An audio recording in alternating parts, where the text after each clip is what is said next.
Light the beam! Light the beam! Light the beam! Light the beam!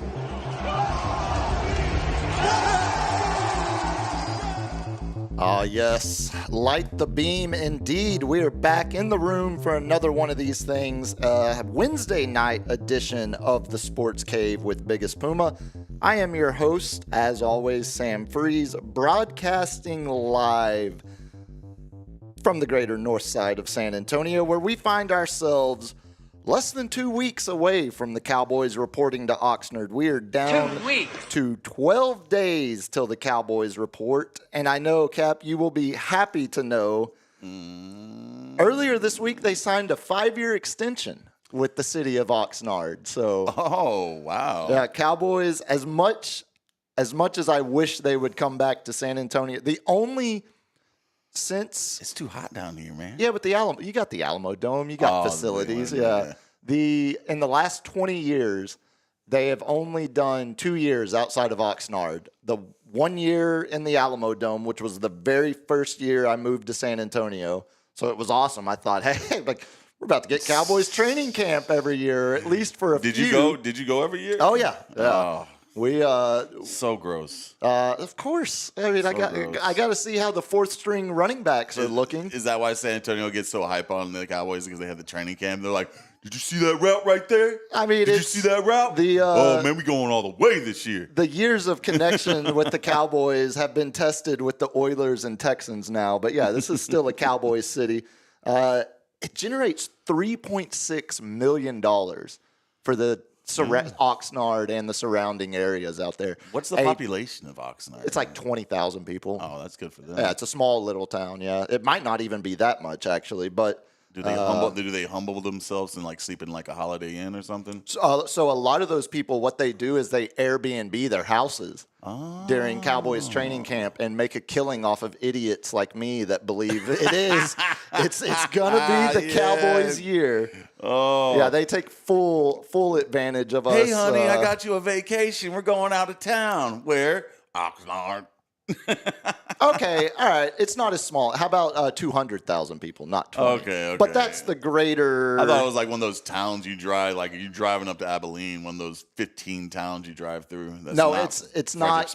Yeah, no, it's not Mason or Winters or some of those Menards, some of those other Junction. Yeah, great Junction. That's where they caught that rest stop, that truck stop in Junction with the McDonald's and everything. That's where they caught that Ruiz guy that stabbed the Las Palapas founder. Oh, he was on the run. Junction? Yeah, they caught him up there in Kimball County at one of those rest stops. He was going to Fredericksburg. He's like, one more time on the strip. I got to do it before I go away. I think he was trying to get back to California as fast as possible. That voice you do hear, though, of course, is the Cap himself, back riding shotgun along with me, as well as the drops you hear courtesy and the responsibility of the great LG. How are we doing over there, LG? Now we're oh good. My God, you can't do that. Oh, now you got man. His heart skipped a beat right about there, dude. You're like, I've gotten so confident that I don't even do the bit of like, let's see if we have a good connection. Let's make sure, because LG has everything covered. I'm never worried. Yeah. Now I'm going to be worried again every episode. Man, you got to keep him on the toes, LG. Yeah, had the fader down and I have to fade it up. Man, look, I like the fader down.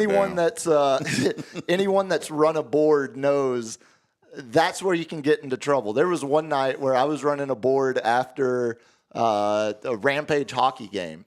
Yeah. And for Rampage, I only used 2 of the 3 main faders. Yeah. So I had one of them turned completely all the way down.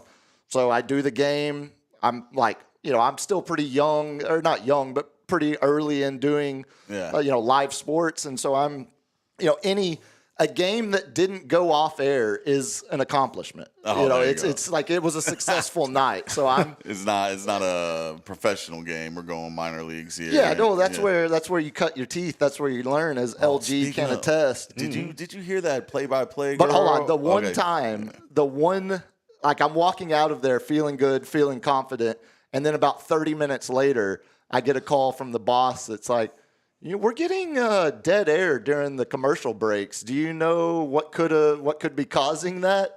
And it was because I had left one of those faders down. You messed with their you money. got to have 3 of them up. Exactly. You're supposed to have 3 faders up for the commercial. Yeah, and that's where you said. You messed with their money. It bounces around the 3 faders. That's right. That's where And then if you have one of them down, it'll miss a commercial every 3. And it did that for a couple of hours after the Rampage game ended.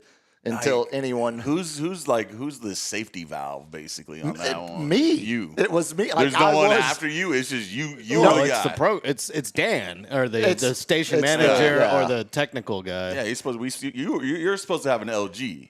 It was Dan. That's Dan's right, the guy who would call you at iHeart. Engineering. He'd yell at you, the engineering guy. Yeah, He'd be like, I got an alarm that there's dead air.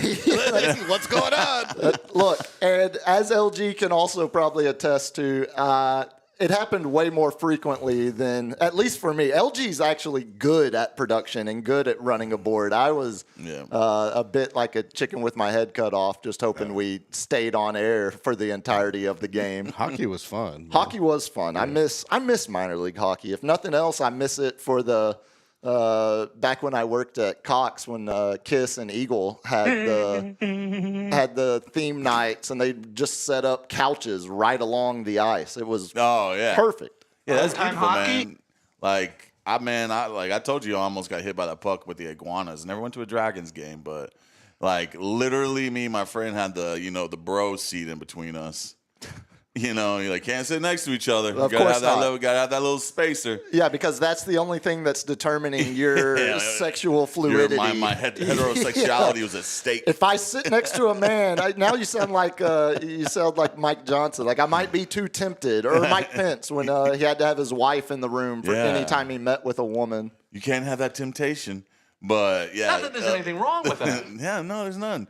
And then the puck just hit literally cracked the seat right in between us. Damn. Yeah, and it sounded like a gunshot, and it went and shot up 30 feet in the air. It was that was the hardest hit puck. I was like, this is dangerous. This is like baseball. I got to keep an eye on this because I was sitting there just messing around. I think some might say that's the good Lord letting it known his stance on the bro seat. He approves. He approves. He doesn't want. Don't give him any more fodder, man. He doesn't want any questions of what's actually going on there besides two hetero men enjoying a sporting event. You'll also be happy to know it's National Dimples Day. You've kind of got some dimples. Can't see them there behind the beard, but no dimples. No dimples. No dimples, just pudgy cheeks. Well then pudgy cheeks. It's also National Sugar Cookie Day, so sugar cookie. It's one or the other. He asked me to go get a sugar cookie. It's one or the other. It's for cookie. That's good enough for me. Why the hell do we have a Cookie Monster drop? Why the hell do we not? I used to use it when we made fun of Andrew Luck. Okay, okay, that's solid. It's left over from Andrew Luck days. We need more Sesame Street drops. Let's keep that. I don't disagree. Let's keep that in the rotation. We need more out of context Sesame Street drops. We also might need. I'm working on turning some of these Keith Hernandez clips into some drops too, because he is the drop machine that keeps on giving. I knew you would be happy to know and celebrate accordingly. National Dimple/Sugar Cookie Day, but how many other days is it? How many other things? It's only two today. Those are the only two. The sugar cookie and a dimple get their own day, but apparently. Yesterday with all that other crap. Yeah, what was it? 6 of them from Monday night. Are you joking me? Yeah, dude? No, that was unfortunately that is the society we live in. I still can't get that. We're living in a society. I still can't get that. Making the band with Dave Chappelle, and he was making fun of him. He's like, "You got to walk 8 blocks to get me this sugar cookie." He wants me to go get him a sugar cookie. I'm Dylon. I'm one of the best rappers of all time. God, that's an all-timer. That's an absolute sugar cookie. We went down free Dylon, by the way. We went down the Chappelle Show wormhole not too long ago. Rewatched a bunch of those first 2 seasons of it before he took the Australian hiatus like Dirk. What kills and me is Ricky Williams. like these comedians like, oh, we can't do that nowadays. We get canceled. And I'm like, go watch Always Sunny in Philadelphia. Yeah. You know? Well, I was like, they do whatever the hell they want to do. Yeah, they've removed some of those blackface episodes. Oh, so they Lethal Weapon 5? Yeah, they have Lethal had Weapon 6? They've had a few that have been pulled. The worst overreaction to cancel culture like that is the episode of Community that got pulled because I love that show. Chang was in full black makeup, his whole body, not just face, because he was some kind of, elf or dwarf or something. He was some kind of character from Dungeons and Dragons. But I feel like that was the pinnacle of the swinging overreaction of the culture at the time. No, we have a lot. Surprisingly, for a Wednesday night show, have a lot of sports to get to. Main segment, going to continue our NFL divisional previews. We have the AFC North up tonight. More interesting division than I first thought. When I thought going into it, I thought it was going to be a pretty easy recap. I kind of read some news and like the main thing. That's good. I'm glad you prepared. I kind of read some news news a little bit, but I think some teams are gonna have some. They're known for their defense. The Ravens, the Pittsburgh Steelers, the Browns, Cincy, I guess back in the day, but the holdouts of key players. Yeah, massive holdout, more so than probably any other division in football. I had and some interesting holdouts, not just your typical. I'm 30 years old. I want one final last deal. Yeah, big contract. Like Hendrickson or T.J. Watt with your I'm the best at my position in the league. I want to be paid like that. TJ should get whatever he wants. You got first round picks from April that are still unsigned holding out because of, and we'll get into all that in the main segment. Before we go any further, though, LG, why don't you tell the good people how they can help support the program? If your fader is turned up. Yeah, my fader is working. Fade it up. Fading in. Yeah. Yeah, hit that subscribe button right there, like the animation right there is telling you. On YouTube, we're about to hit 4 or something. I think that's right. Captain might hit the bong if we get to 420 live on the air. Is that? I feel like that has to be against YouTube guidelines. I think it is tobacco. actually. Well, okay, yeah. I was about to say, is it like a head shop in the early 2000s where if you just call it a water pipe? I don't think you can. I think drug use is frowned upon. But if it's a water pipe and it's tobacco, I think tobacco, alcohol, and drug use is frowned upon. So I can't even smoke a heater technically on stream. We could try. You got to put the warning label up there. Yeah, y'all subscribe to this thing so we hit 420 and we can try it and find out. Yeah, we'll see. 420. We'll see. Well, hell, when we get to you just got to blur the screen like we're all in a fade. When we get to 4,000, just hit it over here. Oh yeah, just lean off and then come back. I got a fog machine. I'm a DJ.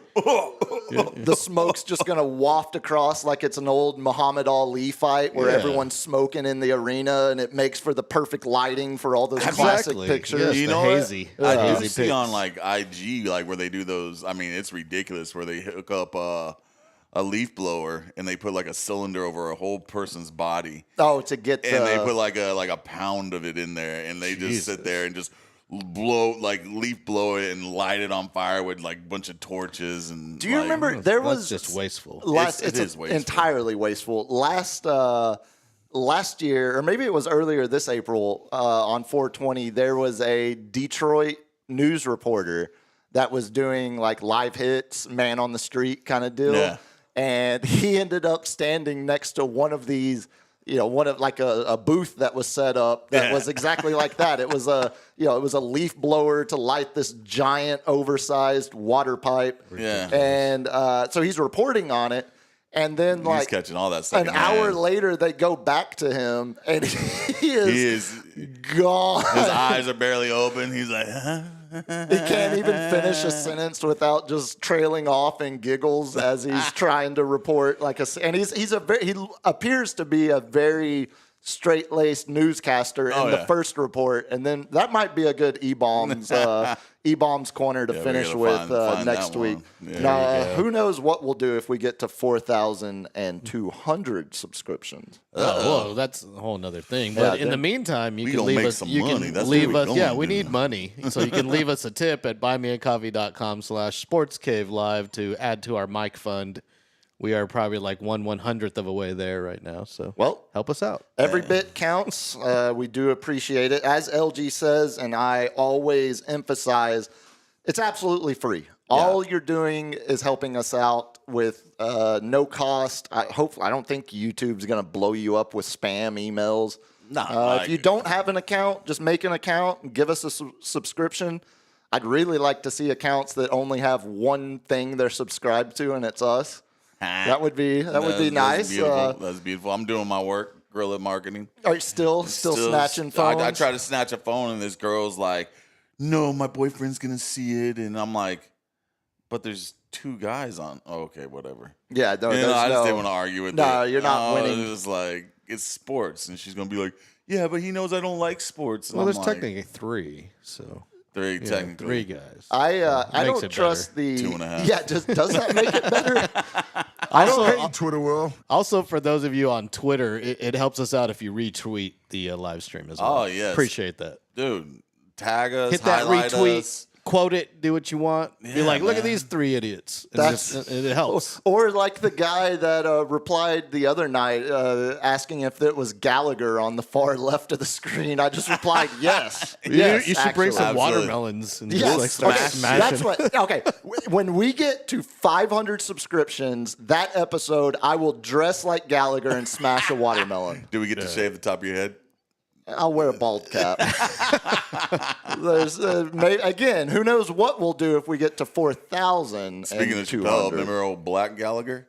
Of course. Again, like going so through, going back through some of those old episodes. There's so many skits that I'd forgotten about because I, obviously remember the heavy hitters at the top of the lineup. But that's a solid 7, 8, 9 hitters row at the back end of the lineup. I remember when that first came out and like there was no DVRs or no song because it was back in like 2000, I think 99 or 2000. Yeah, I was still in high school, and I was telling everybody about it. I was like, "You got to catch this show," and because I watched the first one, which ended up being the black KKK in the black white supremacist episode. Yeah, Tyrone Biggums. And I was like, or no, that was Clayton Bigsby. Clayton Bigsby. Yeah.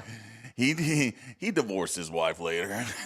I'm not going to say the rest. That's probably But, safe. yeah, That's probably a good place to draw it. But I was telling everybody about it, and it just became like cult. And then all of a sudden, he blew up and did not like the scene. He didn't want to be controlled by the Jewish mafia. Whoa. I'm just saying what he said. Oh, what he said. Yeah, I was about to say that was again. That was about the time he retired to Australia. Well, it's a lot of what Africa. Cat Williams was saying. Yeah. Oh, I thought he did the Australian Outback for a while. He probably did. Maybe man. I'm confusing that with Ricky too. It's a lot of what Cat Williams was telling Shannon Sharp too. Man, Cat feels like might they be could on the trade nose some for some stories. Of that. Yeah. More. Hey, Even if 20% of what he said is true. I've said this for 2 decades. I always wanted to marry a Jewish girl because I wanted to ordain in the Jewish religion. I don't know. You can. Can't you just do that? You can I just like their convert. humor. I like their humor. You're like Walter from Big Lebowski.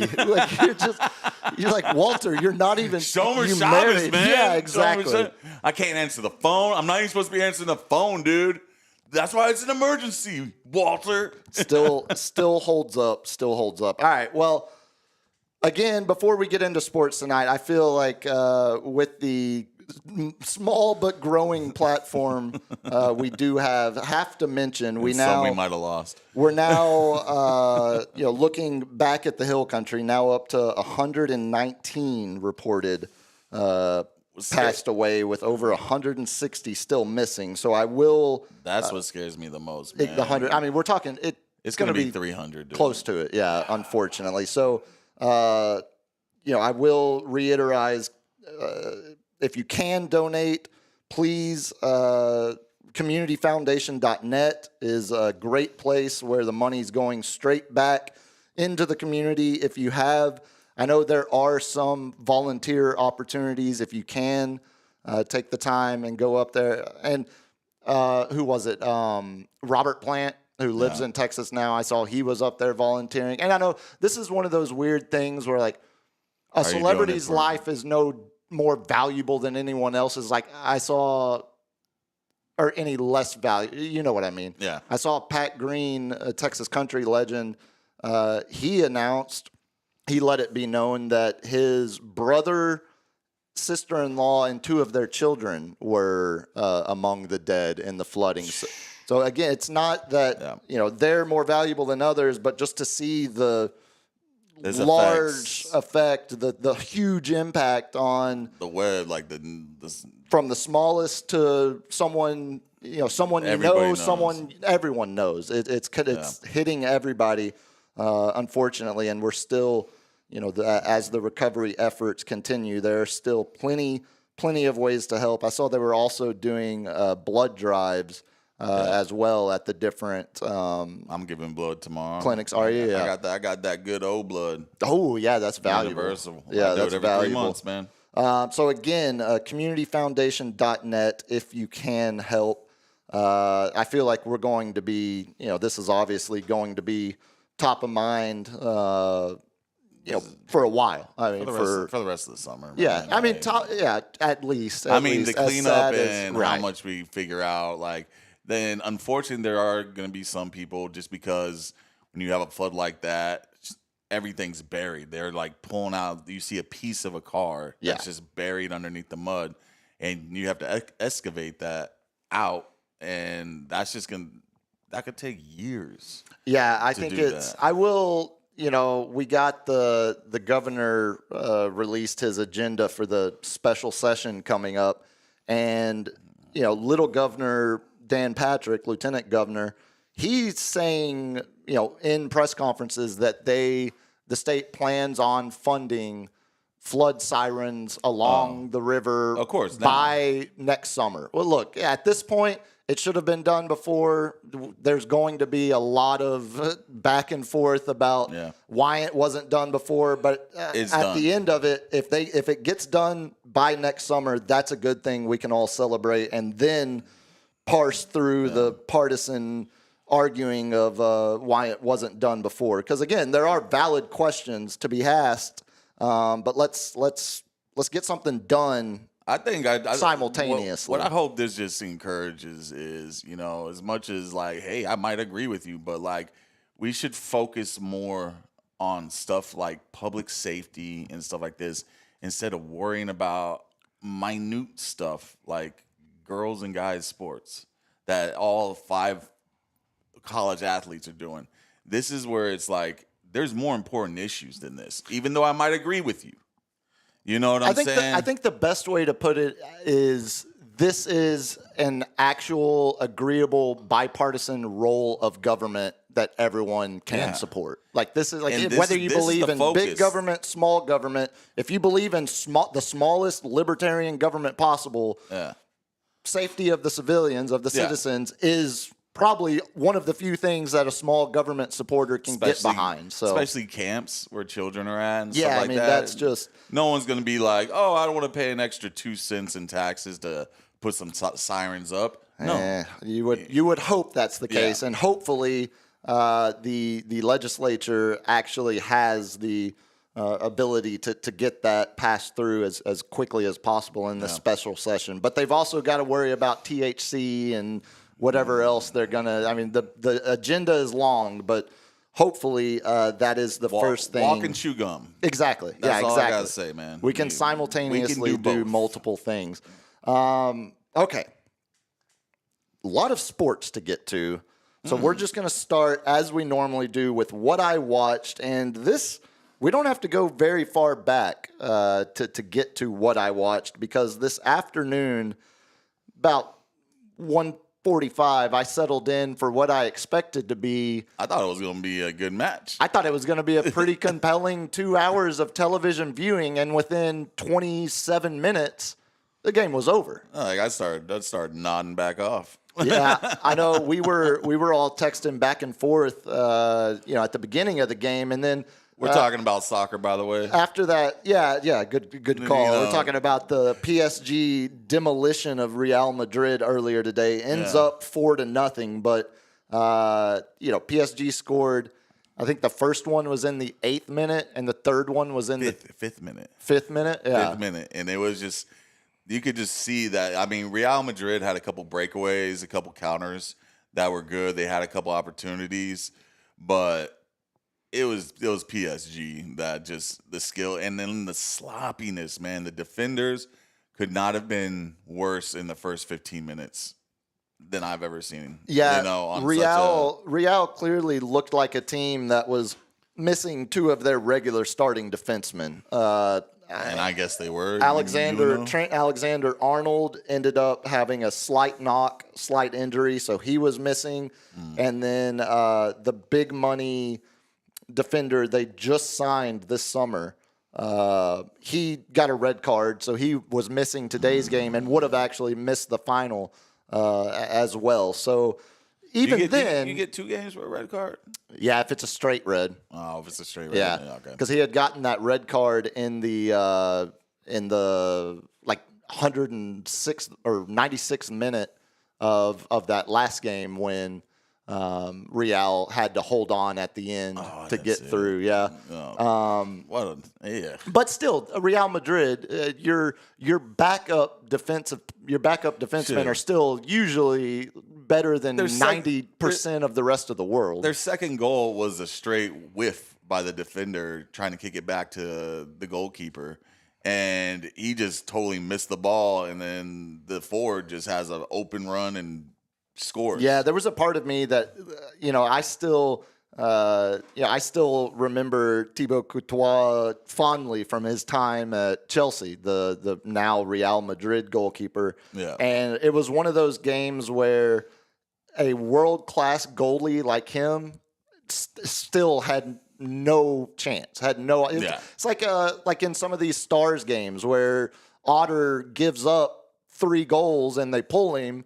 But is it really Otter's fault or is it the defense in front of him? And today it was the defense in front of Courtois that really gave Real no chance in that match whatsoever. So now, yesterday, Chelsea handled business. They win 2-0 over Fluminense. 2 goals by their new signing, João Pedro, 23-year-old Brazilian coming over from Brighton. Yeah. Setting up a final. I wonder how he. Oh, I guess I was like, I wonder how he's going to be treated back in Brazil. But it's not. This is not national. Yeah, this is just club. Yeah, and he's still. They're going to like it because he's going to be on the national team. Yeah, you would think so. Think so. Chelsea now set to face off against PSG in the final Sunday afternoon, 2:00 over on TBS. Back in that same MetLife Stadium, the Jets-Giants Stadium up there. They had almost 78,000 people at that match today. Oh, really? At 2:00 in the afternoon in New Jersey. I'll tell you one thing: it seemed like the grass held up a lot better than it did in Houston. I think they're using real. Yeah, I think it's just better weather. I think it's just better natural grass. I think it's because it faces. There's no cover. Yeah. Or, anything like that. I think it just.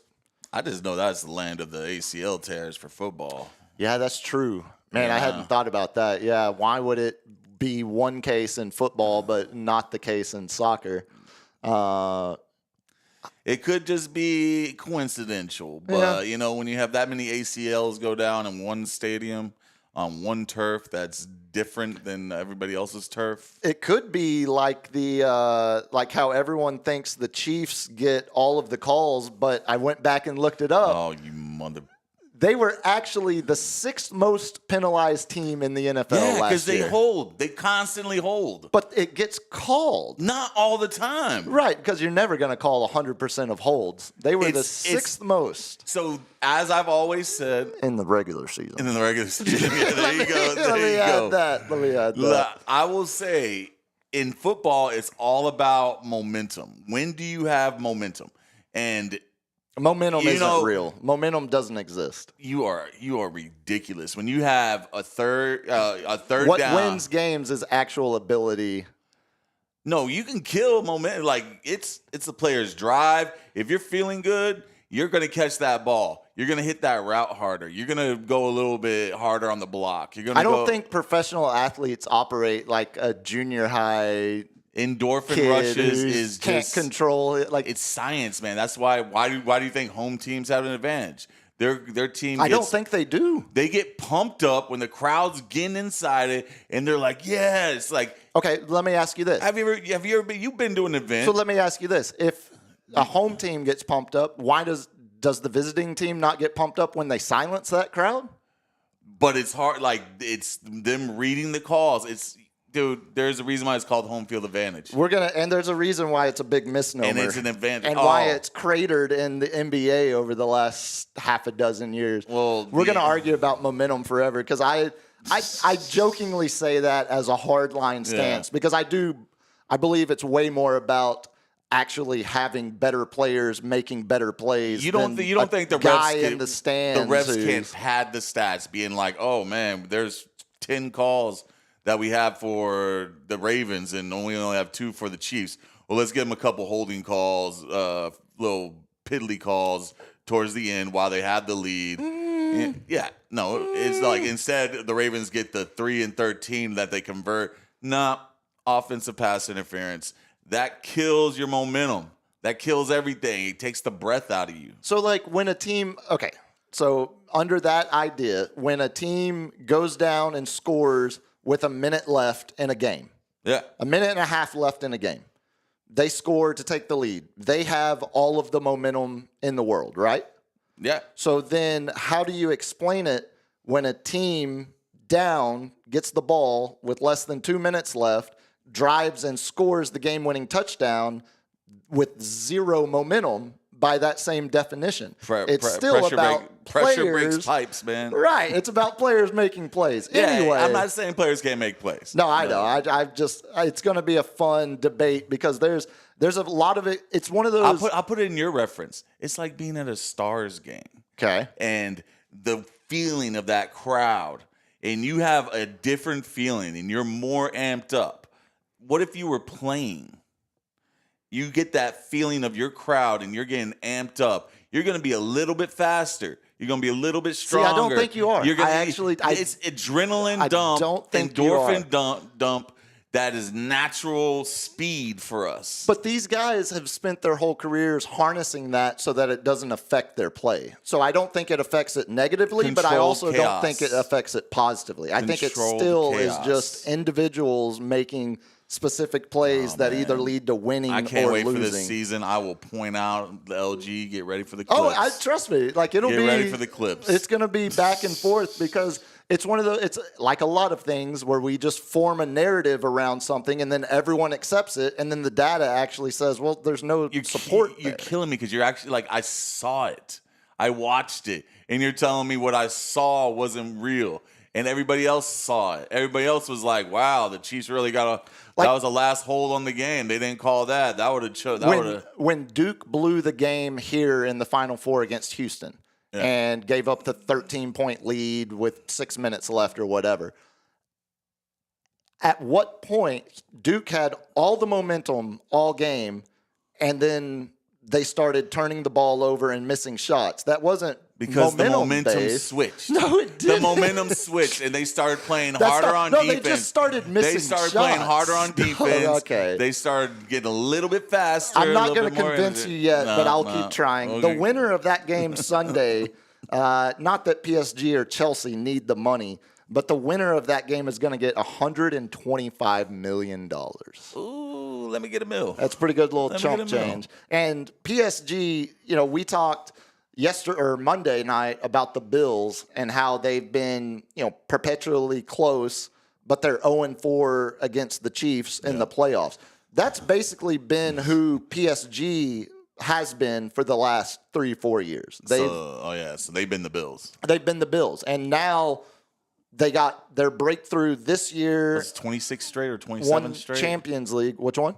26 or 27 straight wins? for PSG now? Yeah. Yeah. I mean, going back to the regular French league. Yeah. PSG gets their breakthrough. Seems like they got momentum. Wins the again, or maybe they just got rid of high-paid players like Kylian Mbappe and brought in guys that fit a system better and are just playing more connective soccer. Yeah, man. I mean, what was the momentum today? And is East Rutherford giving they go in like they're gonna win, and Parisian the other team's on their heels momentum? before that ball's even kicked. Chelsea's on their heels. I think Chelsea's going to get smoked. I mean, I'm a diehard Chelsea, love Chelsea. We'll always love Chelsea. I think PSG had their 2 games leading up to this final, Dortmund and Real today. I think those are potentially going to be harder tests than what Chelsea can provide for them Sunday. But all that being said, if they can just get the momentum early, maybe they can pull off an upset. Watch it. Pull off a surprise. No, I will be. It's turned out to be a pretty damn good summer of soccer, where I was at the beginning of it was feeling pretty low about the prospects of being entertained. Yeah, and watching our BC team. Exactly. America. And then we end up getting a USA-Mexico final, and now my Blues, Chelsea, playing in Club World Cup final, where they're going up against, no argument, PSG have been the best team in the world this calendar year. So should be a good matchup Sunday. Couple of other sports. We are, come Sunday, with soccer being gone, it's going to be full baseball until football season kicks off. Well, until, what do you say, 16 days? 12 games till training camp, till they report. But, I mean, I'm not big on watching. So the Hall of Fame game is the start of training camp? No, the Hall of Fame game isn't until later in July. It's like the 29th or something like that. They only do 2 weeks of training camp.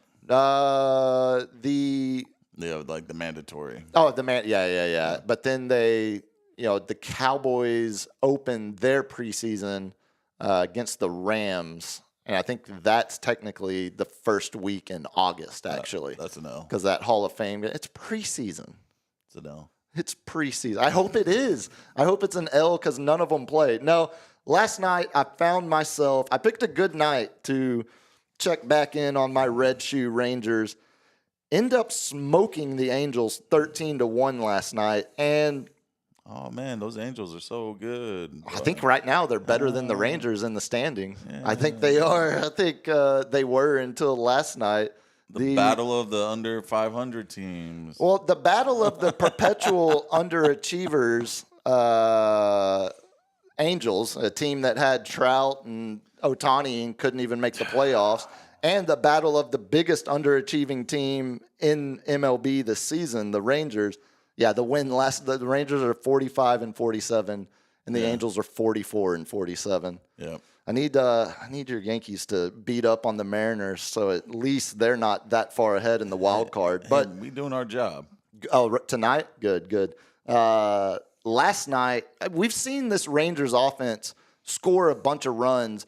Like, they either score less than 3 or they score 8 or more. There's no in between there. Every time I see it, it's either like a big numbers or just like it's a crooked 1. number or it's 1. Yeah. Exactly. So last night, they went the first 3 innings hitless.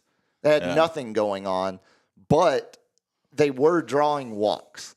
And I'll get that pitch count on, baby. Exactly. And so last night, they were able to work a season-high 9 walks from the Angels pitching, and that's huge for more.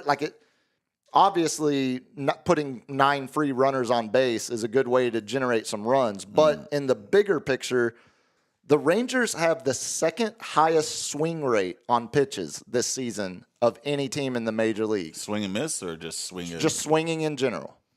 Free, so they free swing swinging crowd, free big time. Squad. They swing on 49.3% of pitches. Yeah, 49.3%. What are they at for strikeouts? I don't know off the top of my head, but tell me if this is good company to keep. The only team that swings at more pitches than they do? Rockies. The historically bad Colorado Rockies.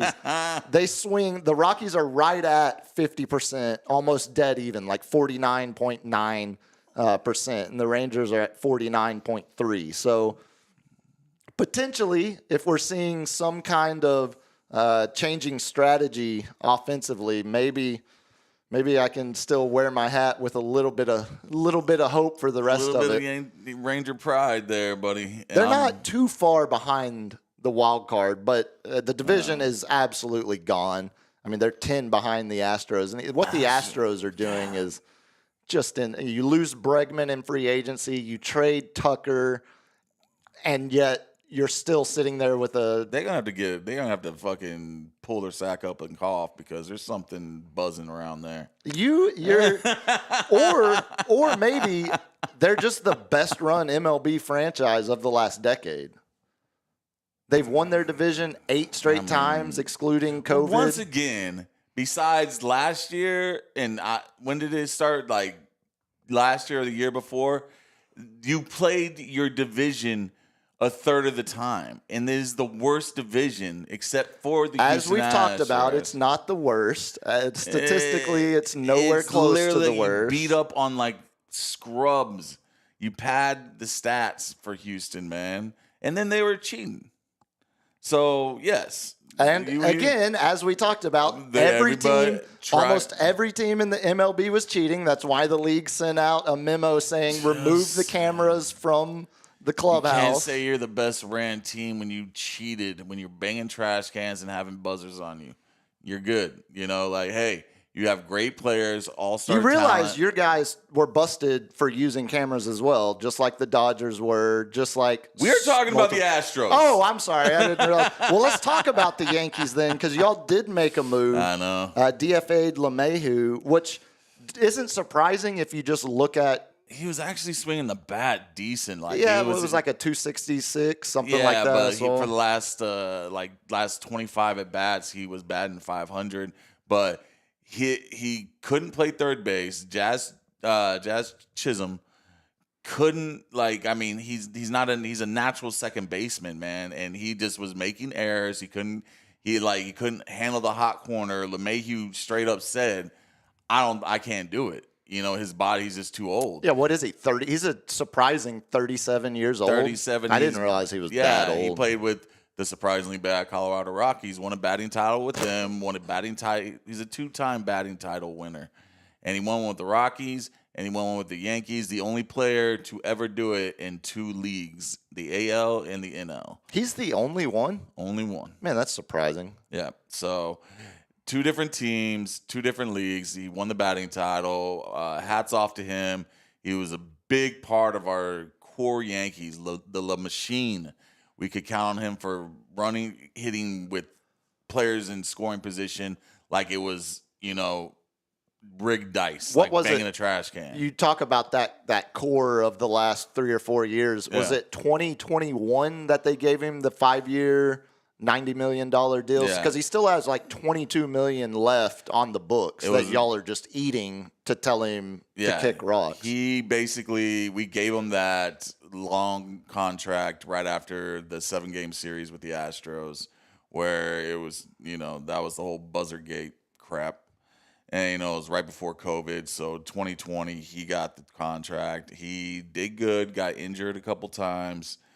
Still was hitting, but last year, the year before last, the numbers went down. Last year, he was just pitiful, barely over 200, and then he's a gold glover, he just couldn't, he's the ultimate infield utility player. He could play first, second, and third. We didn't really need a shortstop, but, hats off to you, LeMahieu, man. We loved you in the Yankees. From what I was reading, you talk about him being potentially an ultimate utility infielder. He had no desire to do that.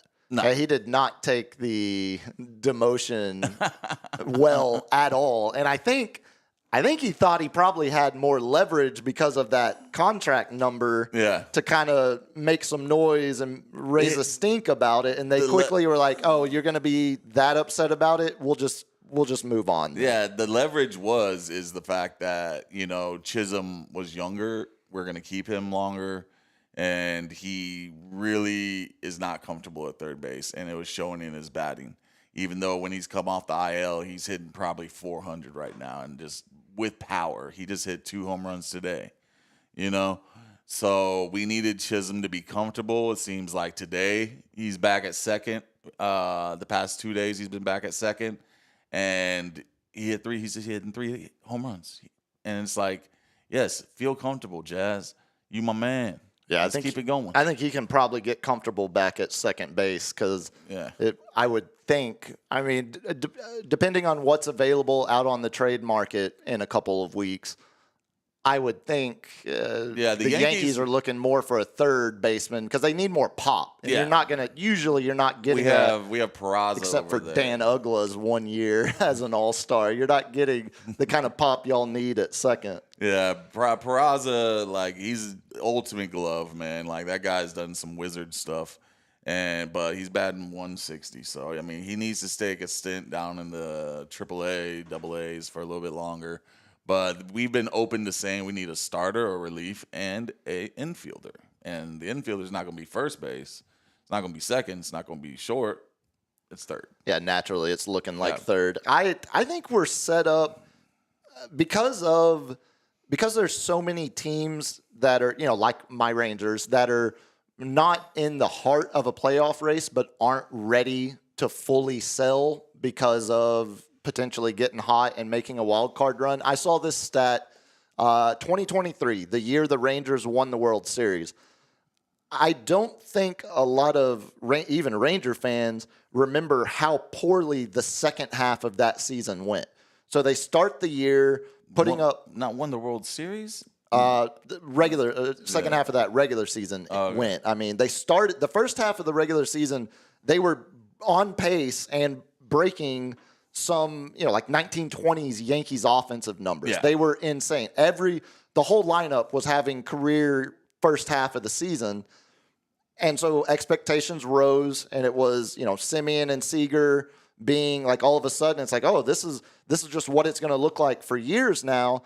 And then the second half of that year, 2023, the year they would go on to win the World Series, they ended the second half of the year with their last 77 games. They were a game under 500. They were 43-44 for the second half of the season. And did I miss that? So they blew the division. They lost the division on the last day of the season. You're talking about the Rangers winning the World Series. Mm-hmm.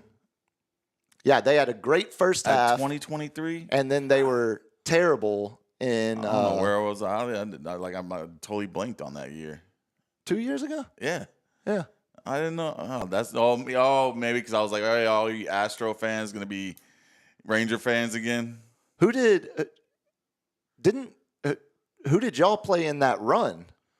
I think we missed the playoffs. I was about to say because I was thinking it was Orioles, Rays. That was when Judge was hurt. Yeah, it was Orioles, Rays from the AL East, and then it was Rangers, Astros, and then Cleveland or someone randomly from the Central. Yeah, I just as much as I hope we're getting an inverse of that this year, where it's a terrible first half and then they turn it on.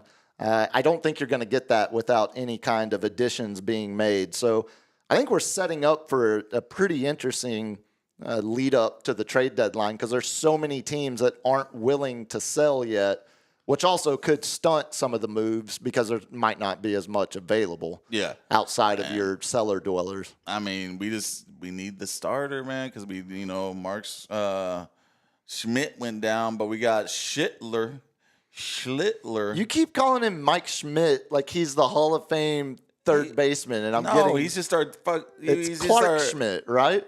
Yes, Clark Schmidt. Yeah, man. Yeah, because I'm like, why am I keep calling him Mike Schmidt? But I know you were doing it on Monday too, and I was sitting here thinking, I was looking at some old baseball cards the other day, and I was just like, oh man, look, I remember Mike Schmidt, and I was like, but no, it's Clark Schmidt, man. Anyway, way too much information in this head, but what should we call it?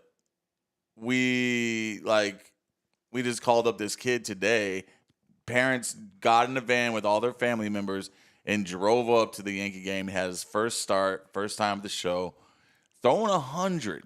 Oh, I got a fun fact for you about throwing 100. Yeah, Remind me. he's throwing 100. He's going at it, man. He looked like a professional. He's 6'7". So it's a tall kid. That ball is getting on. I mean, that ball, when you're that tall, that ball gets to the plate faster. So 100 looks like 105. And this kid has a lot of promise, man. But of course, like anything, they're gonna get some information on him and start dissecting him and seeing where he can, get touched up. But I'm excited for him. He was number 18th prospect in the league. Our Yankees number 2 prospect. So he only had 5 games in the AAA. Damn. So and then he got called to the shove because he's got the stuff. Man, talking about got the stuff, someone that the league hasn't figured out yet after their first few starts. Have you been following The Miz up in Milwaukee? I've been seeing that, yeah. Jacob Mizorowski. Yeah. He is insane, dude. He struck out 12 again last night. I mean, he's throwing 100 plus. Then like 102. Ohtani hit a home run on him. Then he went on to just like dismantle the Dodgers. Yeah. So last night, the Brewers, as a unit, as a pitching unit, they had 4 guys started. The Mizorowski started the game, and then it went Koenig, Uribe, and McGill. And McGill's a stud at the back end of that bullpen. On fastballs last night, as a team, the Brewers averaged 99.3 miles an hour. As a team, between the 4 of those guys, every fastball they threw averaged 99.3 miles an hour. That is insane. That's just heat. That's just a sign of how much different baseball is now compared to even like 10 years ago. But then if you have a fastball hitting team, you remember who started the season out with Milwaukee? Oh, y'all. The Yankees when you and smash, the torpedo bats. And the torpedo bats meant everything. That's the only reason why we were good. Yeah, they hadn't Milwaukee hadn't called up the Miz yet. That bullpen is looking a little different halfway through the season than it did to start. You have any interest in the home run derby? I want to see what Raleigh does. He had another home run. Well, they're playing the Yankees. Yeah, he's up to both 36 now. Him and Judge hit another homer. Oh, so what's Judge now? 2 behind? Stayed 2 behind? 2 behind. Okay. He'll catch him. But there's only one. He should. He's tied. Because Raleigh's a catcher. He's tied right now for the most home runs for any catcher ever in MLB history. No other catcher has hit more than 36 home runs. In a full season? In a full season. Dude, I missed that. That makes me... He's tied. Who's he tied with? I mean, you could probably put Yogi up there, maybe. It's got to be one. It's got to be someone. But like Posey, more Posey, maybe. Yeah, more of an offensive-minded guy. Yeah, Posada was an offensive. I don't know. Yeah, he never would have had. Okay, all right. Here, the most home runs by a catcher in a season is Salvador Perez, the Royals' legendary catcher. Yeah. I need to start checking your stats before you throw them out, because you're trying to tell me Mike Schmidt was pitching for the Yankees, and now you're telling me Salvador Perez had 48 home runs in the 2021 season. So maybe what you saw is most home runs before the All-Star. as he was playing catcher, because Perez also was DHing, and I think Raleigh has as well some this season. Oh, yeah. So I think it's an interest, as a game he started at catcher. That probably sounds I think you right. have to have a minimum amount of games catching or something like that. Yeah, Johnny Bench had a 45 home run season, 38 of them as he was playing catcher instead of. Well, I guess he wouldn't have been DHing. Javi Lopez. There's another one with the Braves, 43, 42 as a catcher. I'm going to kill that Yankees announcer. That's what I'm going to do. Well, you need to just stop listening to those Northeasterners. Maybe I'm over there half with their listening. fake news. Maybe they were talking I don't know. Man, why would they say that? They just don't want you to know how great Cal Raleigh is. Maybe it's AL. Like, no. That would make sense because because Salvador Perez was a Royals AL. Oh, yeah. That's Anyway, the home run derby, I was wrong. I used to love it as a kid. Like, and I think, having Berman doing the call was just perfect. Yeah, all of the back. And gone. The one thing I will give MLB or the home run derby, unlike the NBA where the stars aren't doing the slam dunk contest, here's the commitment so far for the home run derby that's next Monday night. It'll be live as we're doing the show next Monday. Yeah. So you mentioned Cal Raleigh. Today, O'Neal Cruz, the Pirates stud center fielder, hits the ball harder, miles per hour wise, than anyone in baseball. Okay, yeah. Ronald Acuna Jr. coming back from the terrible injury 2 years or a year and a half ago. I'd like to see him. Star, absolute star power. Lesser known, James Wood, Washington Nationals. He's a power guy, but not a national name. Yeah. And then Byron Buxton of the Twins. It's hard to be a national name when you're playing in Minnesota. But between Cal Raleigh, Acuna Jr., and O'Neal Cruz, who is one of the most, you see his highlights on social because he's a flashy player. Not the best lineup I've ever seen at a home run derby, but they do make it fun, and I do love the fact that, Raleigh's got his dad's going to be pitching to him. Oh, that's a mistake. That never goes well. And his brother's going to be catching. Okay, the catcher doesn't matter as much. I think it was either it was Nelson Cruz at one point that had his original Dominican childhood coach throw, and he hit him with one of them. Yeah, it was just all over the place. It was like you need. Use your team's pitching coach, someone that you're used to seeing if you actually care. It does go the other way, though, because I want to say... Didn't Bryce Harper's dad threw him and he won it that year? Right, and Josh Hamilton had his high school baseball coach throw to him. He didn't win, but it was the year he hit, 31 home runs in Yankee Stadium. That was the one where they did it in segments and stuff. They've changed up the home run derby. And, what was it? They changed it up to, instead of having the outs, to timed event because of one Aaron Judge just kept smashing home runs, ruined his swing for the season. That's the other thing. I was going to ask you, do you buy into any of does one evening of swinging for the fences throw off an entire offseason and half a season?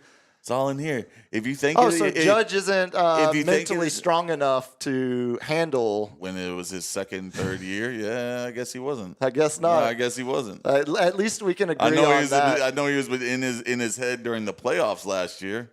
I guess it happens to ball players, man. You gotta ask Texas A&M's own Chuck Knobloch. Yeah, Knobloch with that knuckle. Yeah, those yips or who was the Shane Ankill, the Cardinals pitcher who ended up coming back and playing, or Rick Ankill ended up coming back playing outfield. I think he ended up hitting a few home runs as a Rangers outfielder. Oh, wow. I believe. Did you see that they're coming out with a 30 for 30 documentary on Abbott? I forget his first name, the one-handed, the pitcher that was born. That threw the no hitter. No hitter. Was it a no hitter or a perfect game? No, it was a no hitter. I think he had Jim. two. Yeah, Jim Abbott. He had, who also was a Gold Glove. Imagine that. Yeah, that's one-handed. It's one-handed, wild. and you're a Gold Glove. And he was about to get cut, and the game before he had a horrible game, and I think it was in the playoffs. And the next one up, the coach talked about sitting him and just being like, "We're just gonna keep you as a long relief pitcher." And he talked him into starting, and then he got a no hitter. And I remember, everybody remembers that guy. If you were born in the late '80s or late '80s or early '80s, You remember the one-handed pitcher that dominated? I remember when he made an appearance on Boy Meets World as a celebrity to convince Corey Matthews to. If I can do it, so can you. Dude, Topanga broke your heart. Guess what? I've only got one hand, and I threw a no-hitter in 1993. So toughen up, kid. Topanga broke many hearts. Corey got revenge in the skiing episode when they were all snowed in at the ski resort. Oh man, what, he hit Topanga's sister? I'm suggesting he might have been better off with the ski instructor or whoever it was in that. We could do a whole deep dive. I was curious to see because I was thinking about it today when I saw the headline that O'Neal Cruz had accepted the invitation, and then I realized it's going to be happening tomorrow night or Monday night while we do a show. Yeah. Do we have any interest level on having it on a screen? We'll have it. We'll have so much time in between the batters and stuff like that. So no, we're not doing a watch party for the home run derby. I can bring. Well, I found that TV for our studio. Yeah, there is talk of Cap securing a studio TV for us, so we don't have to whip LG.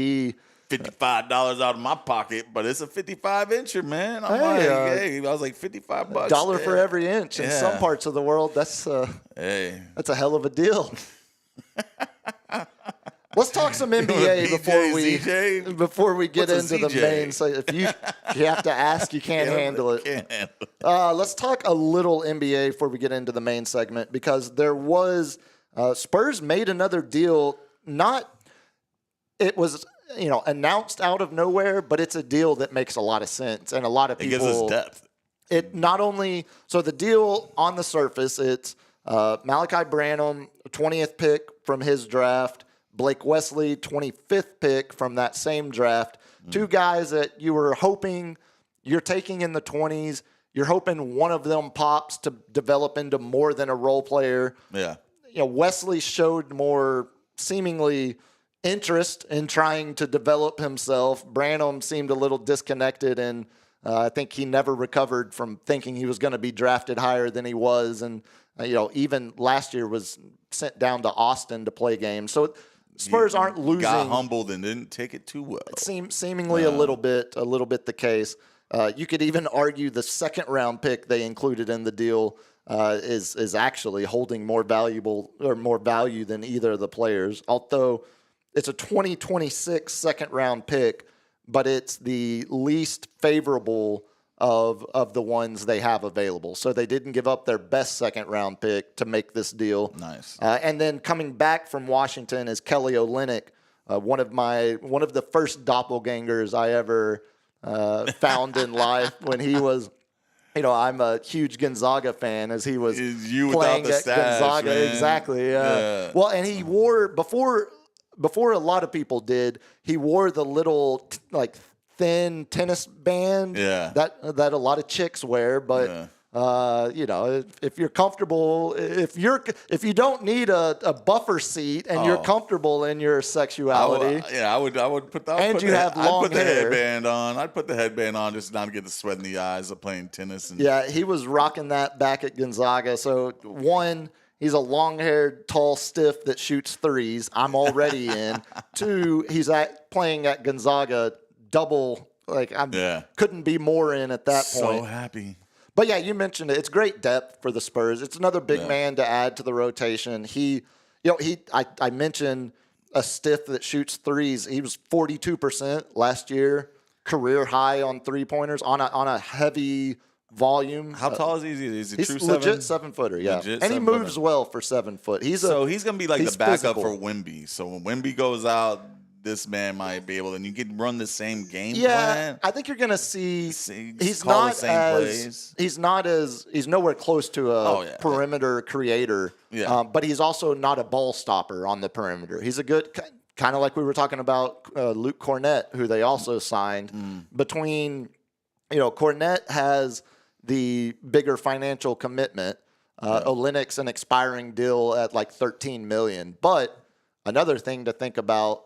The Spurs now have Harrison Barnes expiring deal of $19 million. Yeah. Olynyk expiring deal of $13 million. That's $32 million of expiring salary.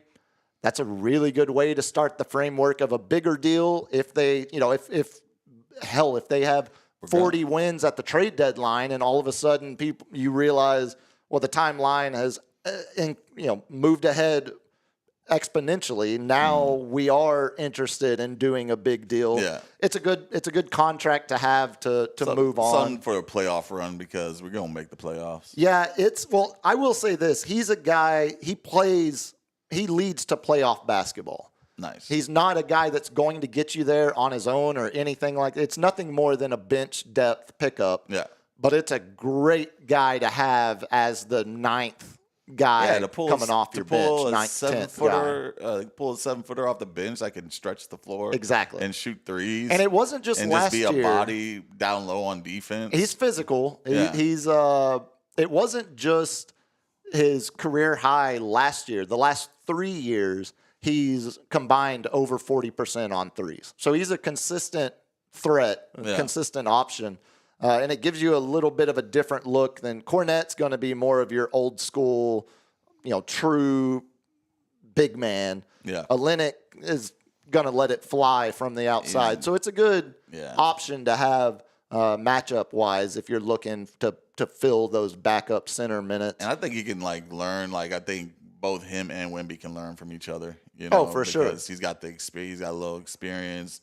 And Wemby can be like, hey, if you do this and that, pull the defense this way. Like I said, it seems like they're both X's and O's guys that can sit there and they know the floor. For sure. And they know how it's supposed to work. Yeah, not surprisingly, the Spurs clearly had prioritized basketball IQ in acquiring a backup big man, and Cornette might have the highest IQ of literally any player in the league, and Olynyk, solid, good basketball IQ as well. So you got a couple smart veterans to serve, a couple smart as your backup big men at the end of the bench.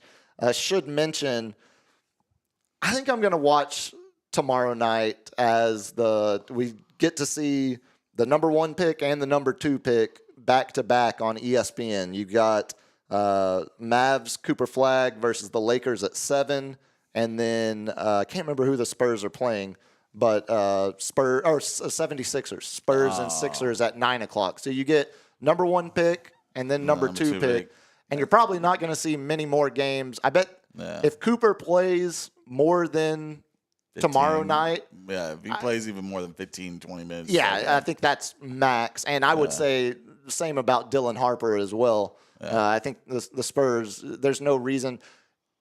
It feels almost like you let him play long enough to get a couple of highlights, and then you pull him out. Because you just want the hype. You just want the energy. You just want... You got to sell the tickets, man. Exactly. You got to sell the tickets. You got to create the excitement. But although that was, they need to get the girl, I'm not the one where it was like, a girl can't do a guy's job, blah, blah, blah, blah, blah.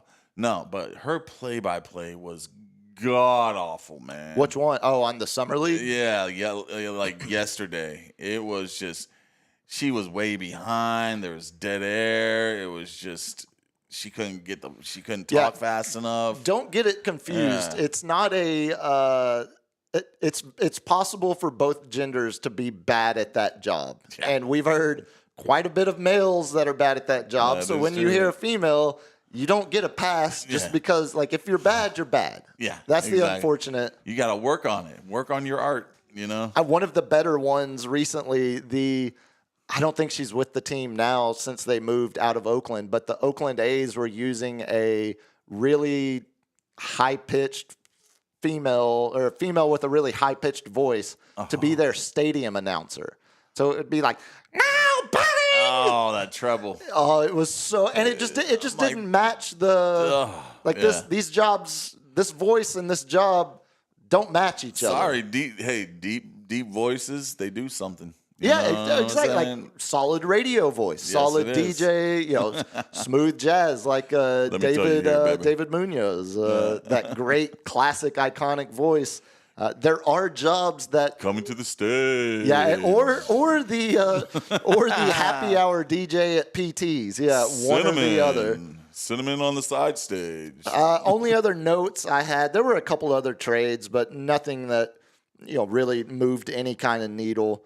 I did like the move that the Heat did to get Powell from the Clippers, but that doesn't change anything in the East. Yeah. But the more interesting news before we get into the main segment, had a couple of rookie extensions signed today, and this is where it starts to get really interesting for Oklahoma City. So we'll start with the Magic signed Paolo Banchero to a 5-year max rookie extension. It can get up to as much as like $287 million if he if he hits all like first or second team All NBA, all of that, or wins MVP. The interesting thing about his deal, it's 4 years with a player option in the 5th year. And that might not sound like a lot, but he's the first rookie to get a 5-year max with actually being a 4-year and then the one player option. You get the 5th. He's the first to get that since Luka and Trae Young signed their mass extensions in 2021. So he ain't gonna it's a get sign. less. I guarantee you Wemby's gonna get that 5 years. Oh, no question. No, he'll get. It's not it's the player option that changes, like giving them, because what it is, it's trying to sweeten the relationship of like, look, we're gonna want to try to re-sign you in 4 years, but we also understand it's better for you financially to opt out a year earlier. Unless there's catastrophic injury or something, and then we'll re-sign you to a new max deal so that number, increases. Oklahoma City, Chet, so we're talking about the number one Wonder Bread himself. And the number two, he should eat some more Wonder Bread.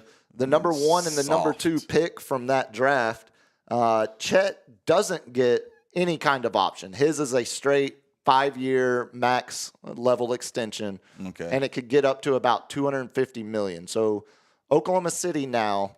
How is that kid going to get? Like, I mean, he's not going to get anywhere near the money that some of these other players are going to get, like Paolo, because he's not going to be first team NBA. He's not going to be second team NBA. I mean, there's a good chance. You look at his, he had 5 blocks. He had the most blocks in an NBA Finals in 3 decades. He had 5 blocks in Game 7.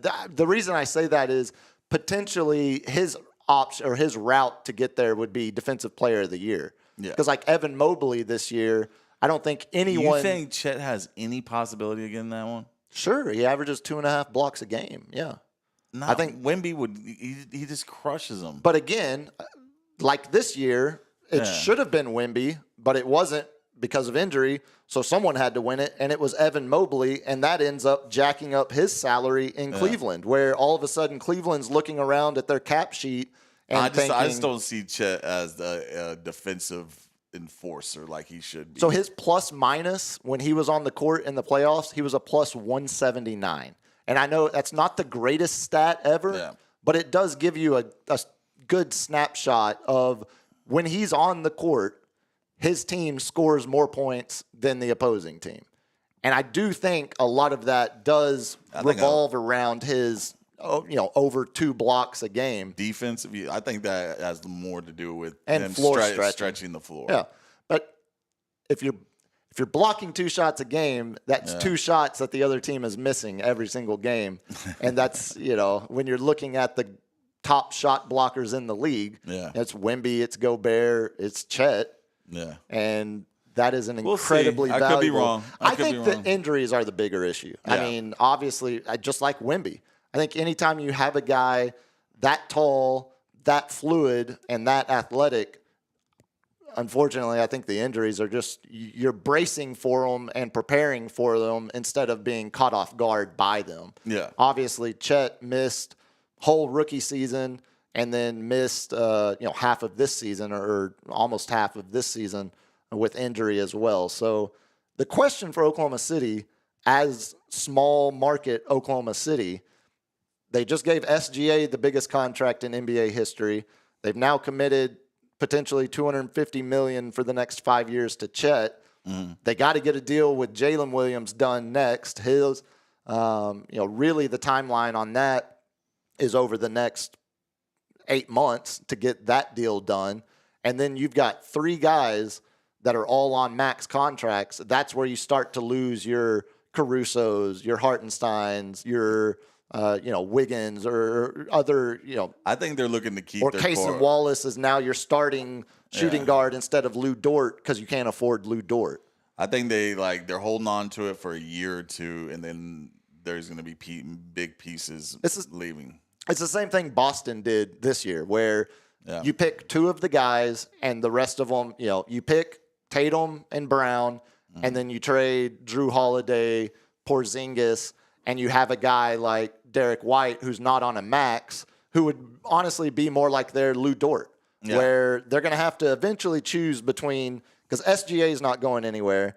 Eventually, they're going to have to choose between Chet and Jalen. Yeah. But that's 3 years down the road, potentially, which is also the scary thing because they were, just became the second youngest team to ever win an NBA championship. So scary. Very, very scary. I don't like it for the rest of the West, especially considering it's in Oklahoma City. But enough NBA talk. Let's jump into our main segment where we're going to jump back some football into our NFL divisional previews. I mentioned at the top, I figured this one would go a lot like Mondays would until I actually kind of started digging through and remembering that, they did sign that guy or they did trade for that guy. It had fallen from top of mind from back during the offseason. And we'll start with the same way we did Monday. Vegas predictions. This is just what Vegas is saying. Ravens are at 11.5 wins, same as the Bills were. They're in that second tier of expected wins.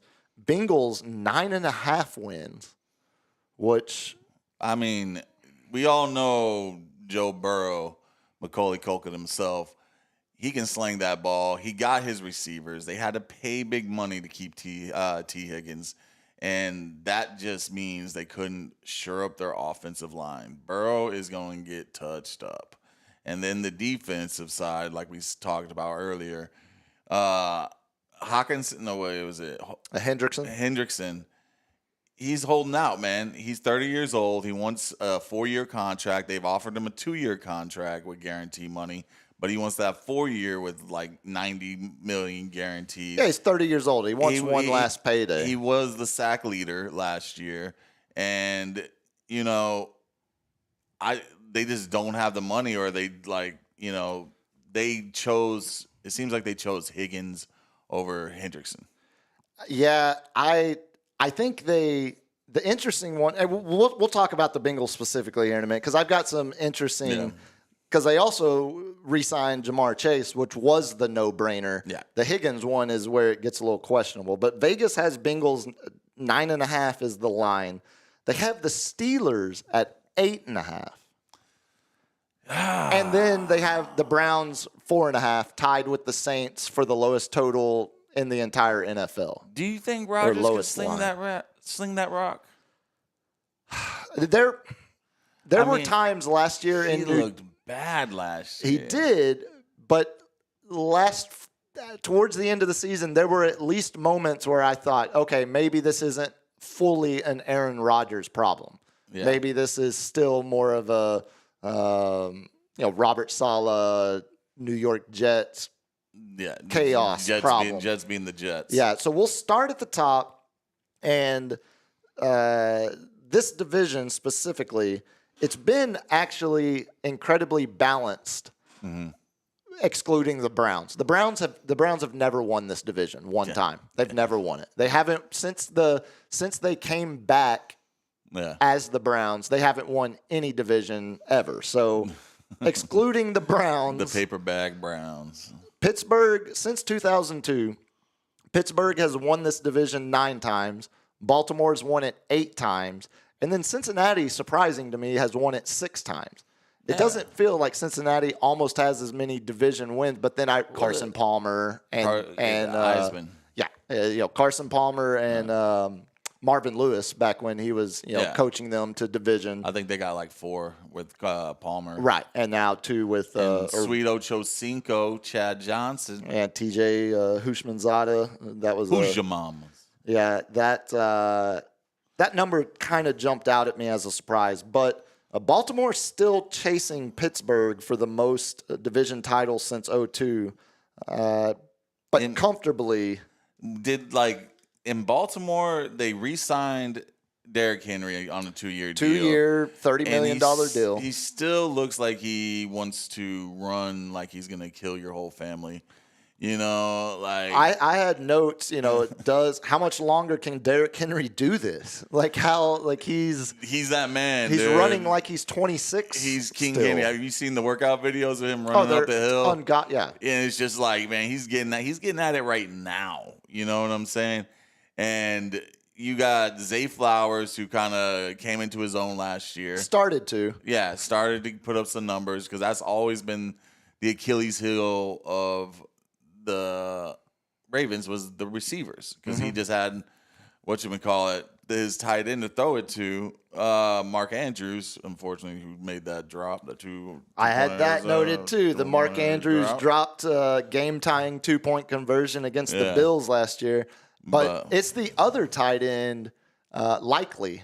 Yeah, that Isaiah is really, I think, poised for the breakout. Because you also remember in week 1 last year, his toe was on the line in the end zone when he caught what should have been the game-winning touchdown against the Chiefs. So, and both of those guys are on contract years, which is interesting too, because Andrews is 30 and Likely's like 24, 25. Andrews is 30. I thought he was like 32, 33. Is he that? He might be. I think he's a little older.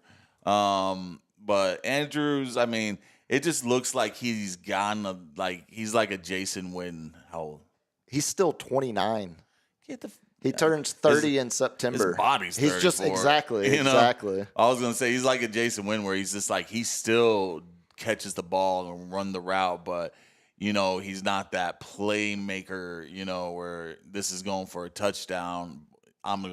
This is just going for a first down. Yeah, he's the guy that knows exactly where he needs to be across the middle to get his team a third down on 3rd and 5. Yeah. And it's going to be a 6-yard route. And they had DeAndre Hopkins. I think DeAndre Hopkins leaving, Arizona, which was bad, and went to another bad team, which was Tennessee, I believe. I don't think he was motivated. And I think when you have unmotivated receivers, they do not perform well. But in my mind, I still think he can do what DeAndre Hopkins can do. Yeah, you want to talk about a guy that's past the age you thought Andrews was at, though. How much does Hopkins have left at 33, going on 34 years old? I guess he'll be 34 next summer. He's a summer birthday. But didn't he sit out a whole year? Yeah, I just think very rarely, unless you are elite at the receiver position. And he was. He was always in the top 3 conversation until the last 3 years. I was about to say, but he hasn't been since he turned 30. Yeah, and that's why I think he was just unmotivated, because Kyler Murray, there was the Kyler Murray drama. It was the Houston having to get traded for nothing, by Bill O'Brien. Yeah, Bill O'Brien just saying a terrible deal. F you on the way out. You know what I'm saying? And then he goes there with Kyler Murray and all the drama there. It's just I feel like he was always just unmotivated.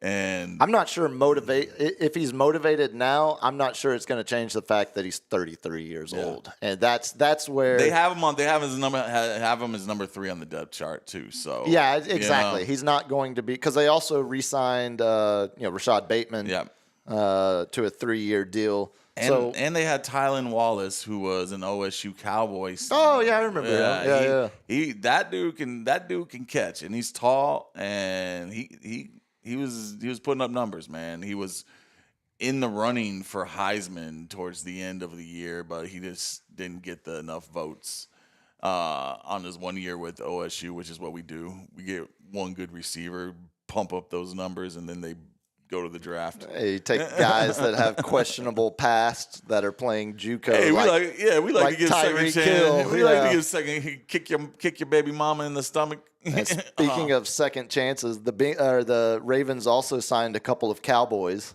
Cooper Rush is now 2 years deal. They on gave the away roster. their best quarterback, man. And then Chidobe Awuzie, who I used to love hearing Brad Sham try to pronounce that name when he was a Cowboy. Yeah, I think it's clear. The question to me is the Ravens are clearly still going to rely on Derrick Henry. He is the number one weapon outside of Lamar Jackson on that offense. And in the NFL in 2025 is as good as Derrick Henry is that enough to really overlook the lack of weapons elsewhere? Because outside, I mean, we just went through that wide receiver group. It's not anywhere near the league's worst, but there's still, I think Isaiah Likely is probably the biggest receiving weapon they have on offense. And is a team that has a tight end as the best receiving option and is led by a running back, is that a style of play that can get you past Kansas City when you all of a sudden you need to put points on the board, or past Buffalo for that matter? I think they're going to focus more on the other receivers and stuff.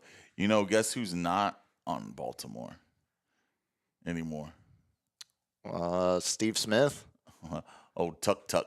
Oh, yeah, they do have a new kicker. They have a new kicker. That whole Justin Tucker. Oh, yeah, that's a rough look. That's and he had a bad and he had a bad year last year too. That made it easy. That's the thing. That made it easy to be like, see ya. If they it's a merit-based league. Why do you think guys like Greg Hardy kept getting multiple second, third, and fourth opportunities, or the list goes on. What was the Randy Gregory? Guys like that. That keep popping up.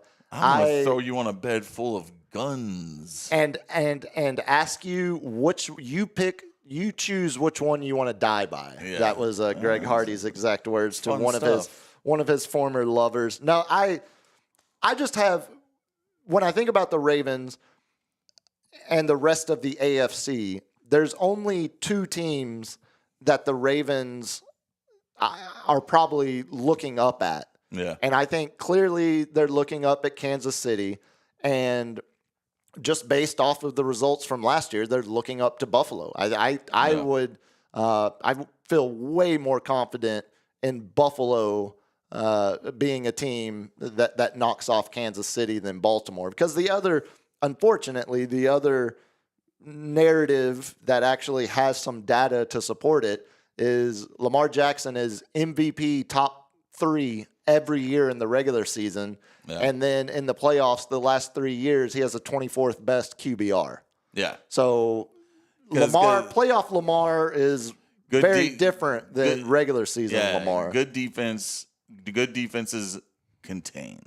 It's contained defense. They're like, you're not going to get on the outside. You got to run in the middle, and then we're going to collapse. And bad defenses bite. And all of a sudden, Lamar Jackson's got it on the outside.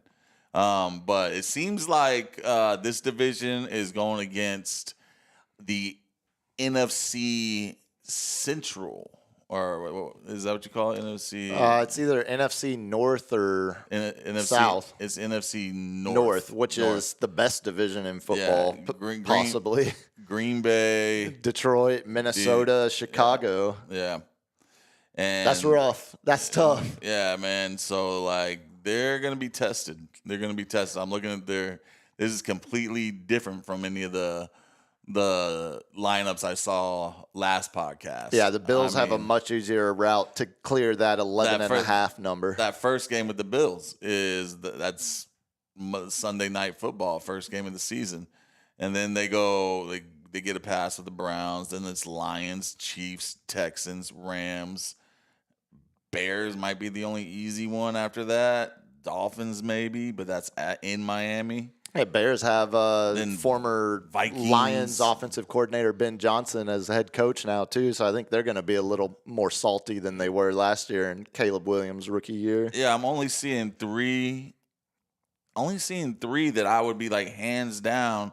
You got this. That's why I think and 2 of them are the Browns, their division. Vegas has the number at 11.5. I think the number is 11. And I think that is assuming they win more of those 50-50 games. Yeah, assuming no injuries. Yeah, that Derrick too. Henry's got to be healthy. Yeah, if we're seeing Cooper Rush taking snaps in week 8, week 9. Cowboys great. Yeah, hey, He was a winning record. Best QB in Dallas. Winning record. You When he can't take that away from him. That number feels high for the Ravens, but if you believe, Dane Bugler, great draft analyst, had the Ravens as one of his 3 best draft classes, and they loaded up on the defensive side of the ball and the offensive line, Nice. and they re-signed Ronnie Stanley, the offensive tackle. So there's a lot of carryover. There's a lot. They've always been good in the trenches. Yeah, you know? and I think. Again, the question comes down to, in 2025, is a run-first offense enough compared when you have to go through the Chiefs or you have to go through Josh Allen and the Bills? Would you consider the Eagles run-first offense? Yeah. Yeah, I would. Yeah. Yeah. The Niners would run-first offense? Yeah, when we had our run with McCaffrey. Yeah. And then, you can get there. But I don't think you're run first. I think there are certain teams that do it. Like the Eagles do a way better job of balancing. They are run first, but they balance it way more than the Ravens do. Or even the Ravens, but Kyle Shanahan, it was more of when they passed the ball, it was just an out pass, which is just like it's a basically run. a run. Yeah, just like a run, but it was in passing score. And that's where the Ravens, I think, are still they're led by a Harbaugh. I mean, they're he's looking downfield. Yeah, he's always wanting that big play. Harbaugh was we need that playmaker. We need that Tyreek Hill type speed or something. And I'm like, man, I know Lamar's got that arm, but I just don't think he has that deep ball accuracy. Some of the greats, like Patrick Mahomes. You know whose deep ball accuracy is better than Lamar's? Who's that? Dak Prescott. I wouldn't doubt it. Right. I wouldn't doubt it. That kind of tells Prescott sucks. That tells you. I agree. That tells you something LG. about both guys there. So 11 and a half. He's good at deep balls, but those QB sneaks. 11 and a half. You have the under along with me, it sounds like. Yeah, I think under. Okay, moving on. Bengals. This one is. They are potentially the biggest wild card in the AFC to me because, last year they lost 6 games where they scored 25 points or more. Yeah. That's tied for the most defense of any team since their secondary was since the year 2000. It was awful. And to fix that, Joey Burrow had to throw 50 times a game, man. They fired longtime defensive coordinator, bring in a new DC, Al Golden, who just led Notre Dame to one of the best defensive units in college football last year. Also a guy that he's been in the NFL coaching ranks before. Imagine getting to there and being like, oh, yes, I got one of the best edge rushers in the game. I can scheme around this. And he's on a holdout. Oh, okay. Well, that's fine. While he holds out, because in April we know he's going to do that, while he holds out, we'll draft an edge rusher in the first round to potentially either play alongside him or to replace him if we have to move on. Oh, wait. Now imagine that first-round draft pick is holding out because you, as an organization, are changing the rookie contract language because you want to have early termination options available to you. So they don't get their 4 years. So you don't. Exactly. And a team can do that? I thought that was like a players association type thing where they had all the teams had to agree, the players we get this 4 years. So the pool is the structure that every team, that's what you're locked into. But the actual language of the contract is still open team by team. So what you have is what you have is Shamar Stewart, their first round pick. He is defiantly holding out, doing interviews with Cincinnati radio, Cincinnati media, Cincinnati TV. Oh, my God. And just saying, look, the last 2 years, this language was not in any first-round picks contract. Yeah. Now, You're trying to insert it into my contract. I'm not asking for anything special or extra. I'm just asking that you use the same language you have the last few years, couple of years. And both sides appear to be like the Trey Hendrickson contract, I think gets worked out before this first round draft pick contract, tells you how, and it's also Cincinnati. It's an organization that has a history of lowballing players and coaches and not even using their max amount of money and having terrible rehab facilities, as Carson Palmer told us about after he had the catastrophic injury. It's a bad look for a cheap, what is thought of already as a cheap franchise. Yeah. How Carson Palmer didn't change the rule, but Tom Brady did. Can't hit below. It's funny how that names. happens, isn't it? It's funny. And you would have thought, again, playoffs, they were geared to run the table, man. They were. I don't know if they were Super Bowl favorites, but they were AFC favorites. Yeah, they were good. They were really good back really then. Good. The 9.5 number still scares me because, last year it's the defense. I mentioned the 6 games where they score 25 or more points, and the offense is going to be exactly the same. Yeah. There's no questions on the offensive side of the ball. You re-sign Jamar Chase, re-sign T. Higgins. Re-sign Mike Gesicki. Yeah, Gesicki and OU legend Samaje Perine also comes in on a 2-year deal. The offense, as long as Joey Burrow is healthy, they're gonna put up 25 every game. Yeah. I mean, it's all going to come down to a defense that right now has way more questions than answers, and with a first-year coordinator, which can either be a boost or a struggle. We've seen anecdotally in the past. Boomer bust type thing. But that 9.5 number is scary, though, because I think Joey Burrow is good enough to carry them to 10 wins. They got like a low floor and a high ceiling. Yes. They could either be they could win 5 games next year, and I could be like, you're playing. Look at the defense. You're playing the NFC North. Yeah, you gotta go through the NFC North. 4 games on that one. Then you gotta play Baltimore twice. Then you gotta play Pittsburgh twice. Also, even as bad as Cleveland is, all those be losses. Cleveland hurts people. Like, Cleveland's got Myles Garrett. They've got defensive weapon. Cleveland has more defensive weapons than offensive. Yeah, you're gonna feel it. Yeah. So it's just the accumulation of playing that physical style of AFC North football. The old stat. It wasn't last year, but the year before last, which we almost did it last year as well. Whenever you played San Francisco, win or loss, the next game you played, you lost. Yeah, you lost. Yeah, because you're just beat the hell out of people. Yeah. You're beat up, and you're like aching. We took someone's not playing that game. That's this whole division to me. And the longer, we're sitting here, start of the second week of July. I don't think Trey Hendrickson misses any regular season games.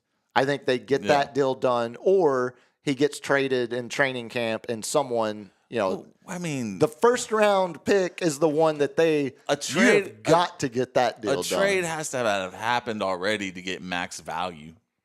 Yeah. You know what I'm saying? For sure, unless you're giving up first round picks. Yeah, now teams know and you're going with then you're gonna definitely have to cave to the rookie contract if you give up if Hendrickson leaves in any kind of deal. Then you're all of a sudden returning to the guy that you should have already had signed a month or 2 ago. So the one thing that I forgot about is, man, I gotta start. I need to pay attention for my fantasy. Which teams are playing overseas and in Mexico and wherever. I think that's. Don't we have a game in Brazil?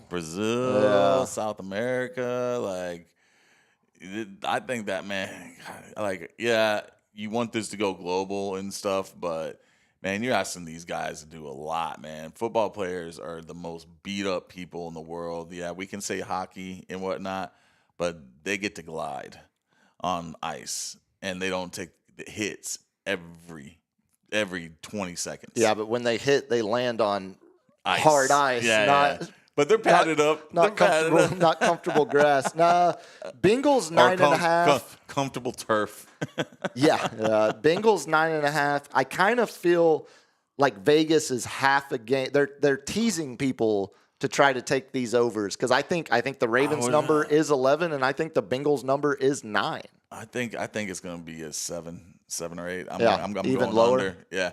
I'm just like their defense. If there wasn't this much turmoil preseason with their defense, I mean, Burrow's going to have to come out and shoot 40. Well, okay, and that's the other thing. The last 3 years, last year they started 1-4.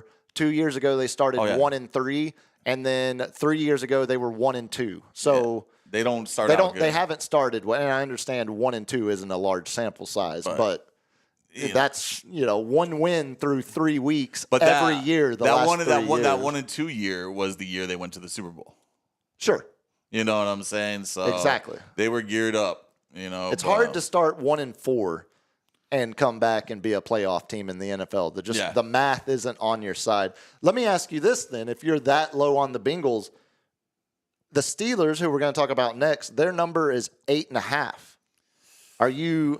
Do you think the Bengals finish second in this division? I love how you say Bengals.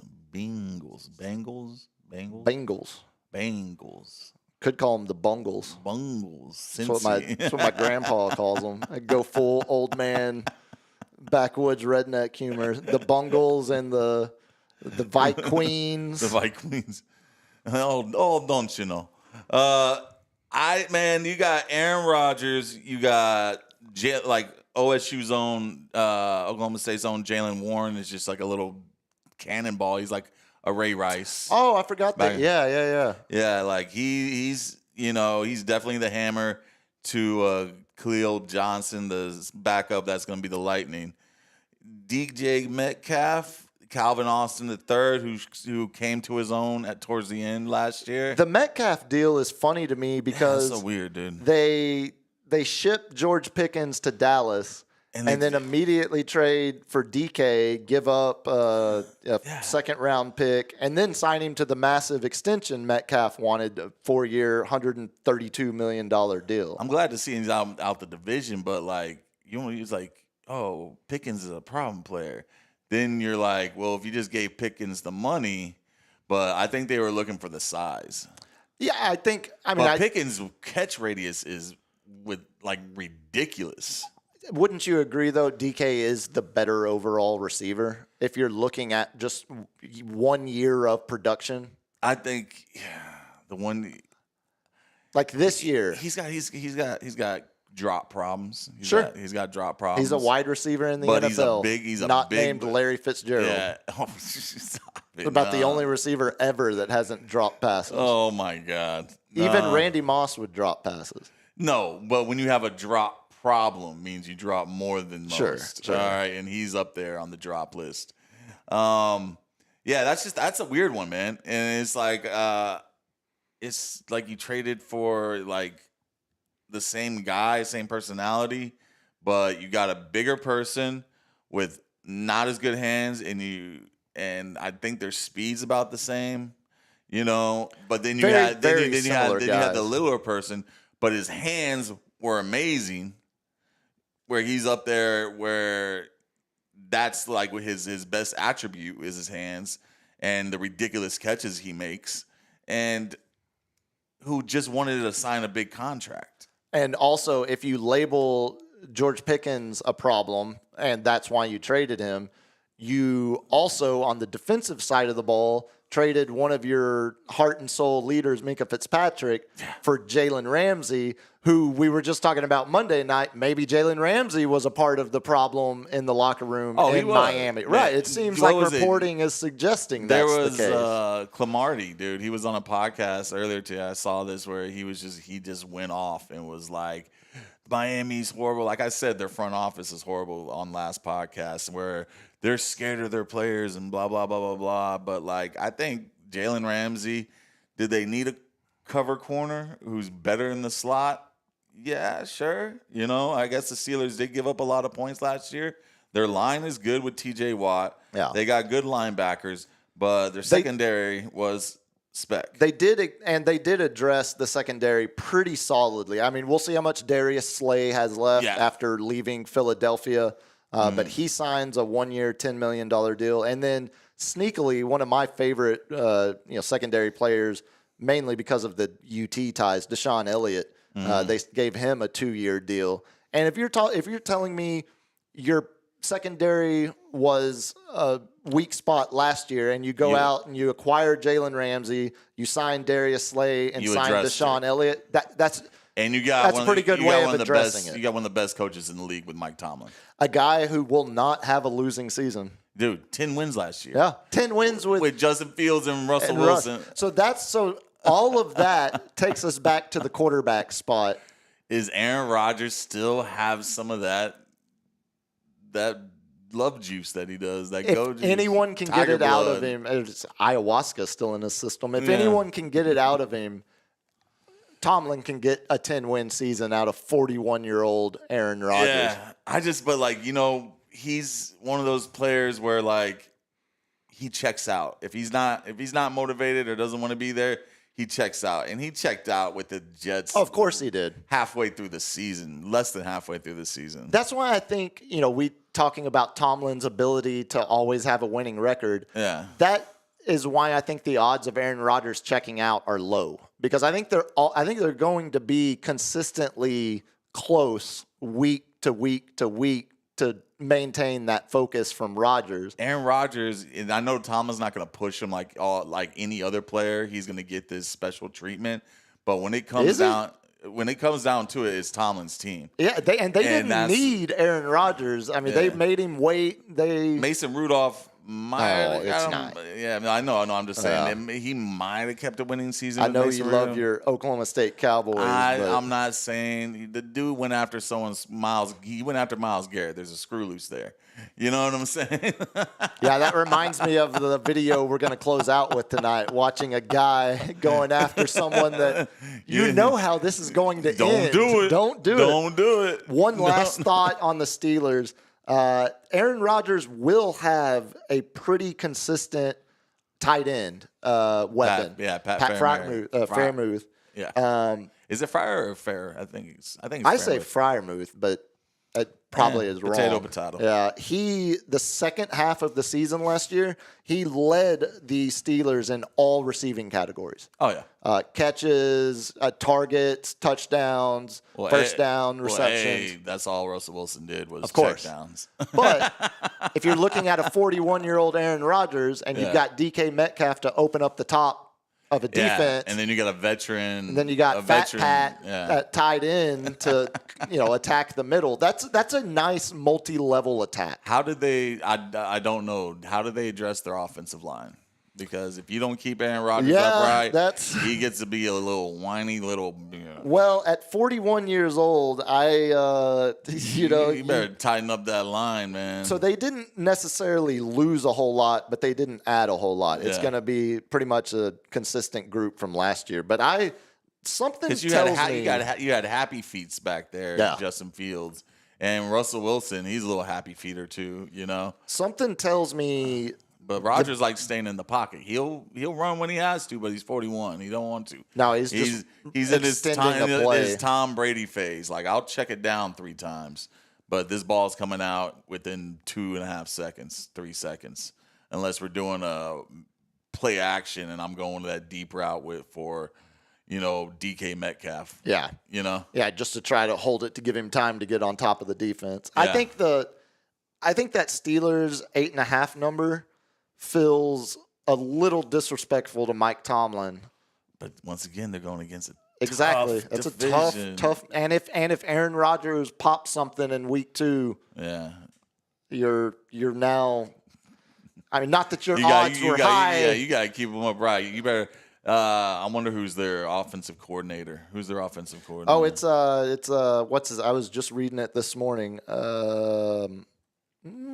Let's see. It's Arthur Smith, former Falcons head coach. Oh, okay. It's his first season they're switching schemes. They're going back to a lot of different run scheme, different block scheme. Yeah. It's going to look different than it did last year, largely because of the Aaron Rodgers addition. You just can't run the same offense with him versus Justin Fields or Russ Wilson. So give me Steelers. I'm gonna say 9. Yeah, I think the number's 9. I think the Bengals are 9, and 9 or 10. And I think Pittsburgh are 9. I think they're both right there in that. Like the Steelers don't have nearly the high ceiling that the Bengals do, but I don't think the Steelers have nearly as low of a floor as the Bengals do. I think Bengals could, like you said, anywhere between 4 and 12 wins. I think the Steelers are somewhere between 7 and 9 wins. And it's a much smaller range. Looking at the schedule once again, Jets in the beginning. Oh, what a setup. Oh, the Steelers play the Jets game 1. Aaron Rodgers revenge game.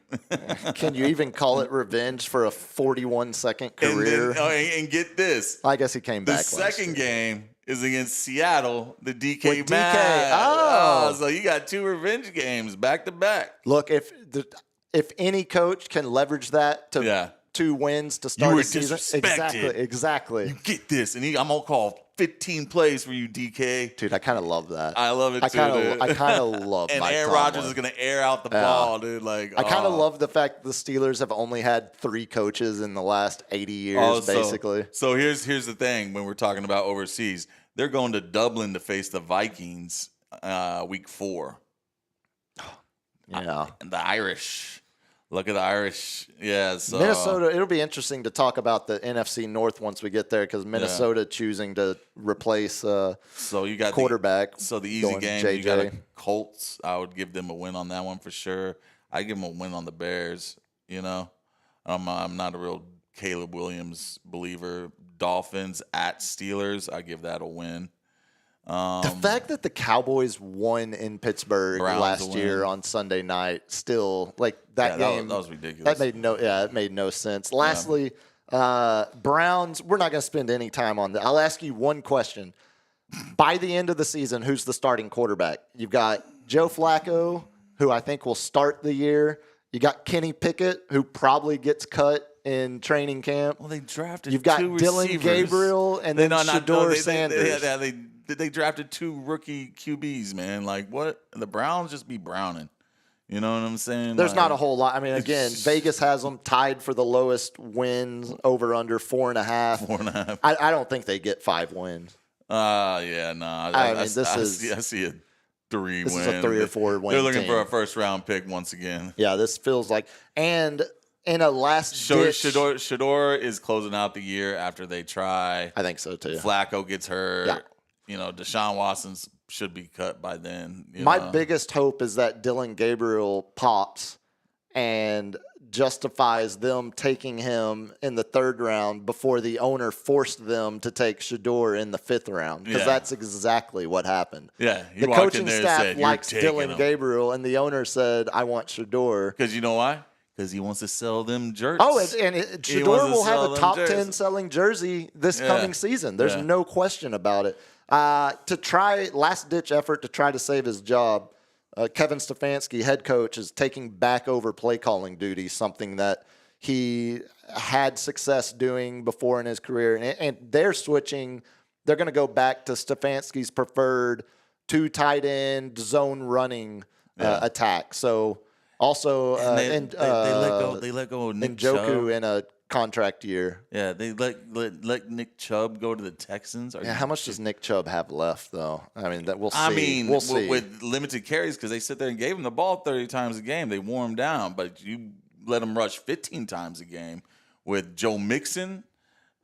Texans look scary, dude. Oh, yeah. No, we'll talk. We're going to cover. But guess who they have as the starter in QB? Flacco. No, Watson. They have Watson as God, the starter. I'm sitting here thinking I forgot about. He's hurt though. He's going to be out because he had the ruptured. It has a question. Yeah, he's out. He's going to be out majority of the season. But you got Jared Jeudy. He might not ever play football. Jared Jeudy was hotter than fish grease last year towards the end. At the end, in that crazy snow game they played in. Tillman. They got Deontay Johnson, which is a great route runner, slot guy. If they got someone who's decent at throwing the ball that can hit targets like Flacco could. Again, as I said, they have Joe Flacco, Kenny Pickett, Dylan Gabriel, or Shedeur Sanders. I think the answer to that is no. They got Shedeur as the 5th. Right now, looking at the depth chart. They got to release Deshaun Watson, right? too much money guaranteed. I think they're holding out, hoping he has to take some kind of early retirement or something. And he's just saying, I'm going to get fat and happy rehabbing because I'm not leaving. No, that deal just continues to get worse. What a great deal. And also, quickly before we close out with lightning round, the 180 that Myles Garrett did, the demand a trade and then end up signing a 4-year, $123 million. Yeah, the biggest contract guaranteed. Before. That's $123 million guaranteed. Before Micah Parsons gets $125 million. Yeah, guaranteed. that's coming. That should be next. But I know Myles Garrett obviously loves that community and wanted to stay a Brown, but like it's so hard for me to when I see an athlete say like, I don't put up with this level of play, this organization isn't serious, this ineptitude, I want out and I'm demanding it. Oh wait, no, you're gonna pay me $123 million guaranteed? Okay, hold on. Let me look at this another way now. Yeah, let me take my house off the market. Yeah, that's exactly. That's the kind of shit we were talking about the other week about LeBron of like, no, winning is all that matters to me. Well, it's not, because you opted into that $52 million 1 year still available instead of taking a vet. And I'm not getting in between another man and his money, but you have to. Even they probably would never admit it, but the optics aren't. Would you good. change your mind for some money? You know, some Fatal Attraction stuff. I would appear on whatever the cat turds hanging out in the litter podcast is if he paid me. These kids are thinking they're cats and shitting in litter boxes. I was like, yeah, that's me right here. How much money did I get? The dude, Tim Pool, that was getting paid by the Kremlin to do his podcast. Like, oh yeah, Kremlin. If you want to pay, let's talk. The skater himself. I'm sure iHeart would be just fine with that. Yeah, Final division predictions. Ravens first. Bengals Steelers tied is what I'm saying. I'm gonna say Bengals. I mean, like I said, low floor, high ceiling on the Bengals. And then Browns a distant last place. Last place. So we're halfway through the AFC now. Next week we'll do AFC South and West, and then turn to our beloved NFC. We should do the West on Monday because the South. That's why I was going to save it for last. Yeah. All right, LG, hit me. Let's do some lightning round before we get out of here. We ran late there, so I'm going to truncate what I've got because I want to make sure we get to these. I got 2 awesome fight videos to close it out. Yeah. And they're so awesome, I made LG get me a second monitor tonight so I could watch them live. No, we'll start. Scratch the we'll talk Dion wanting a salary cap. It's all of college football media days. So we got Big 12 media days happening now. We're going to have SEC and Big 10 media days coming up. So we'll do a whole full segment about media days at some point. But a little Wimbledon update. One of the Americans in the quarterfinals got beat today. Ben Shelton loses to Sinner, but fear not, Taylor Fritz advanced. Yeah, so we had one American in the semis. He was ranked higher. Shelton was Shelton's 10th, and Fritz is 5th in the world, I believe. Yeah. But he has to play Alcaraz now in the semis. Oh, man. So we get Fritz versus Alcaraz, and then what probably might be the match of the entire tournament, Sinner versus Djokovic on the other side of the bracket. Djokovic, when's that? Ageless.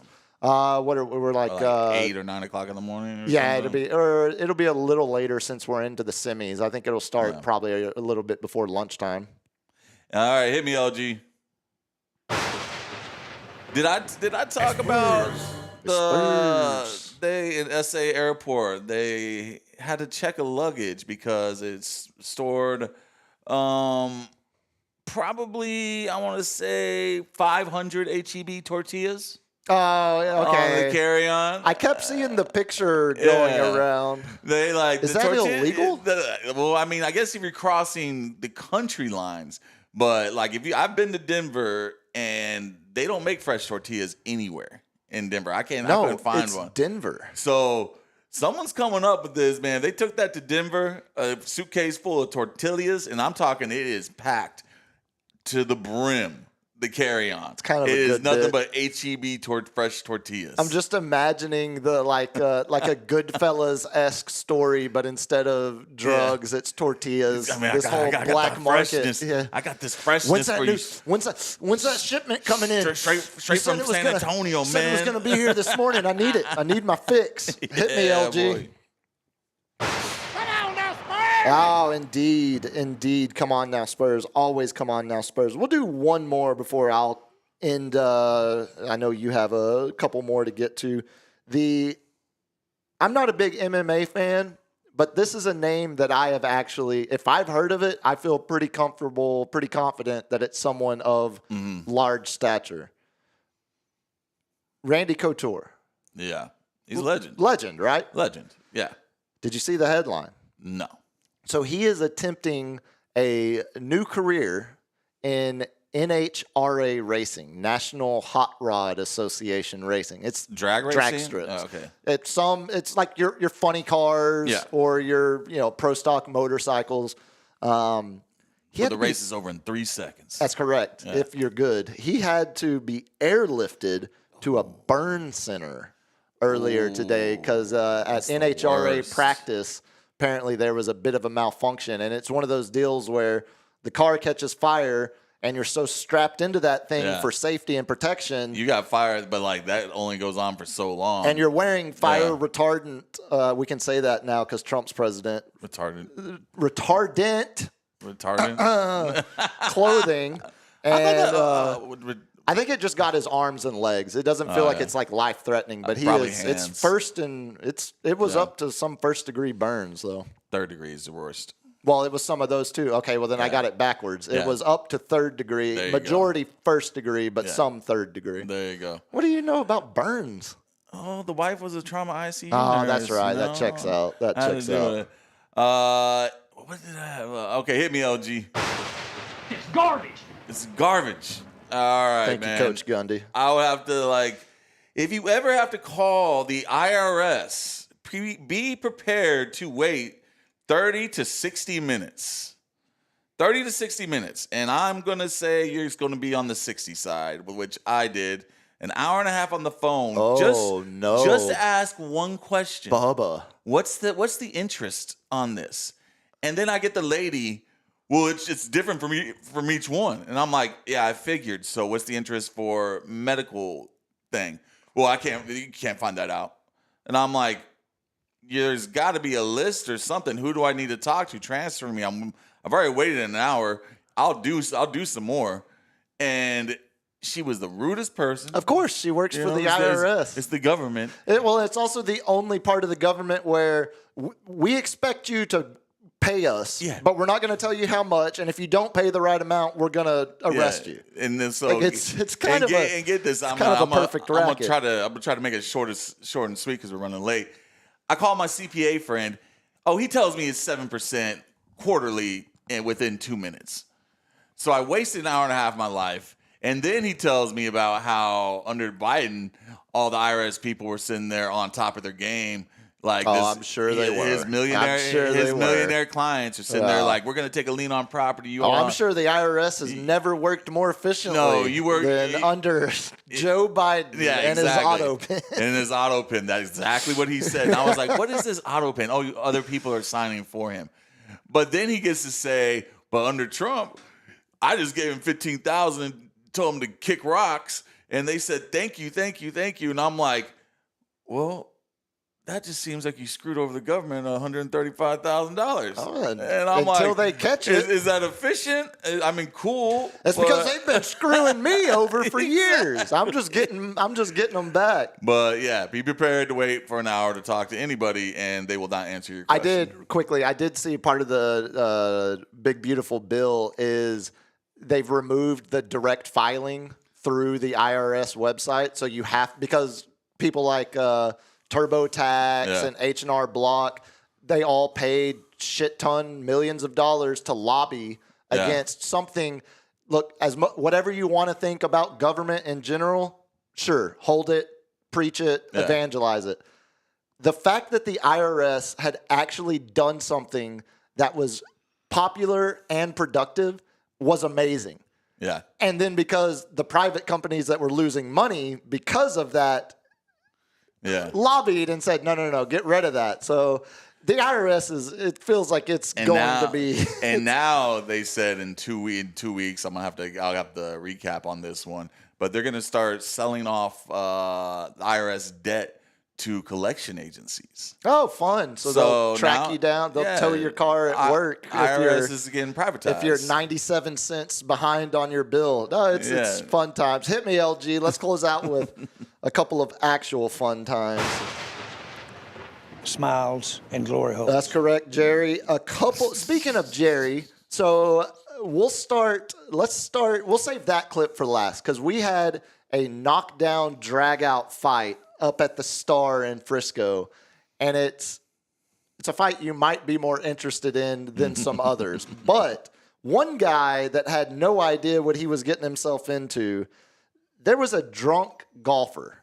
Couple dudes you see it all the time. I've seen it on the golf everywhere, course. folks. God help your ball actually lands next to someone else by accident. So these two dudes are stumbling up to the tee box. Yeah. The group behind them is already cruising up on them. They've already caught up to them, and the guys are too drunk to even put their tee down and put a ball on. I mean, they're falling over. It's called teeing it up. Exactly. So this is the last minute of this interaction. The full video is like 3 minutes long. Little did they know the group behind them included a former NHL enforcer. A former NHL bad boy that wasn't playing. He's only 40 years old. Like, I played just to fight, man. Yeah, Nick Tarnowski was not having any of this guy's shit. Sounds like a hockey player. I should warn you, if you can't already guess, there's a bit of a warning language here. Play it, LG. You guys need to get off the golf course. Yeah, we will, man. Go now. Like, that's all. Go. Okay, first of all, pause it real quick, LG. We all know this guy. The guy that when it's back, whoa! Like he's hyping himself up. Like, all right, I'm actually gonna do. Like he looks like a psycho. Give it to me. You're not scaring anybody. You're just making. You're not scaring anybody. Oh, so. Oh, as he's falling down. And then look. So, off to a good start, buddy. Off to a good start. You want another? You want one too? Came at me. So you would expect, after just getting thrown into a pond, and then there's the hockey pro, grabs his shirt like it's a jersey and just starts wailing. Look, here, come for more. Oh, God. Teeing him up. And the whole time, he's like the dad. I didn't want to do this. Just choking God like a where's your homework, doll. Larry? Where's your homework? Fuck out of here! You're killing your father, Larry. I asked you to fucking get moving. This is how a stranger in the Alps. Get out of here. Oh, man. Yeah, that's one of the best F around and find out videos I've seen in a while, because if it's just a normal guy that whips that dude's ass, it's not nearly as funny to me as it's the fact that it's a former NHL player. Where he looks like he's actually like it's an I've done on-ice this way too many times. Exactly. And then we'll close with this one, because you know it has to be a good video if we're not closing with what you just saw. Yeah, that was great. Few things I hate more in life is seeing girls fight. I hate it. Oh, I don't like it. But I understand I am in the minority. I understand I'm a feminist, man. I understand I'm the problem, shit, and I should let the girls fight if they want to fight. And if you like my little elementary stuff, if you talk shit, you can get hit. That's all. Yeah, that's the Barrio elementary school teacher. Jerry Jones might have had a front row seat for this, because this happened at the Star up in Frisco. Oh, buddy. Ooh. Oh, I didn't see this one. We got two groups going at it. I love it because there's only a little bit of we got someone to try to help. Wait, who's helping who? Who's breaking? Oh, she just took one to the nose. Blue dress comes in with the hotness. Helps her friend, throws her friend away. I hate that. As someone with long hair, Just imagining getting slung like that by my hair. Oh! A heel to the face. She just rocks. And of course, you hear the guys that are recording this just being like, "Oh, damn!" Yeah. I mean, who's with who? Yeah, I can't tell. That's the thing. I thought Blue Shirt was with the original blonde girl. Halfway through, I thought I had the teams understood. Yeah, no. And no, it feels like once the rage took over, they're just swinging at whoever's man. close. Bouncing, dude, with the girl fights were the worst just because it was just hair. And I had to grab their wrists, and I'm like, I'm going to start squeezing tighter. And they're like, she's grabbing my hair. And I'm like, I got both your hands. I was like, I'm going to squeeze tighter. And I just Whenever started squeezing, and they're like, ow. And I'm like, let go. Let go. Whenever I was working at Aztec, anytime we would have a metal show or something where we expect, or a country show, the long hair, outlaw country, every single time there would be guys that would get into fights and there would be girls that would get into fights because that's what humans do. They fight. The girl fights were 10 times as worse as the guy fights. Oh, dude. The guy fights are still like, there's some level like, I'm not going into this fight to demolish you. I'm just going in to show dominance. The girls, it is full demolishment. I'm not, dude, that's just like the jail cells in the magistrate. The guys, there's always a girl fight, but the guys, there's a little bit of respect there until someone pops off. But girls, always a fight. Yeah. Always a fight. I didn't ever have to experience too much between Hayes and Travis County in that regard. But on that note, let's get out of here. We keep going late with these things. That's a good problem because this week we're going to actually be putting out 5 hours of content because 2 hours Monday, 2+ hours tonight. Yep. And then coming up Friday, we've got another episode of Who Won the Internet with the Roommate. I'll talk a little sports at the top before we do Who Won the Internet. Again, if you can donate to the Hill Country, communityfoundation.net, give blood. A lot of local businesses that are also doing individual drives. Yeah. If you want to follow along to me, X at Biggest Puma, Instagram biggest.puma. Instagram, _Captain210. Got to get rid of that underscore. LG, when are you streaming again? I'll be on tomorrow at 2. There we go. Finally, we're getting well oiled around here, boys. That's why we're going so late. Oh, buddy. Till then, we'll talk Friday. Be good. Be safe. Peace.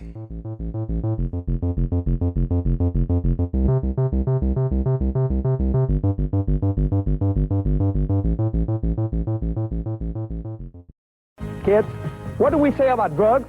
Only thugs use drugs. Say no to drugs. Yeah!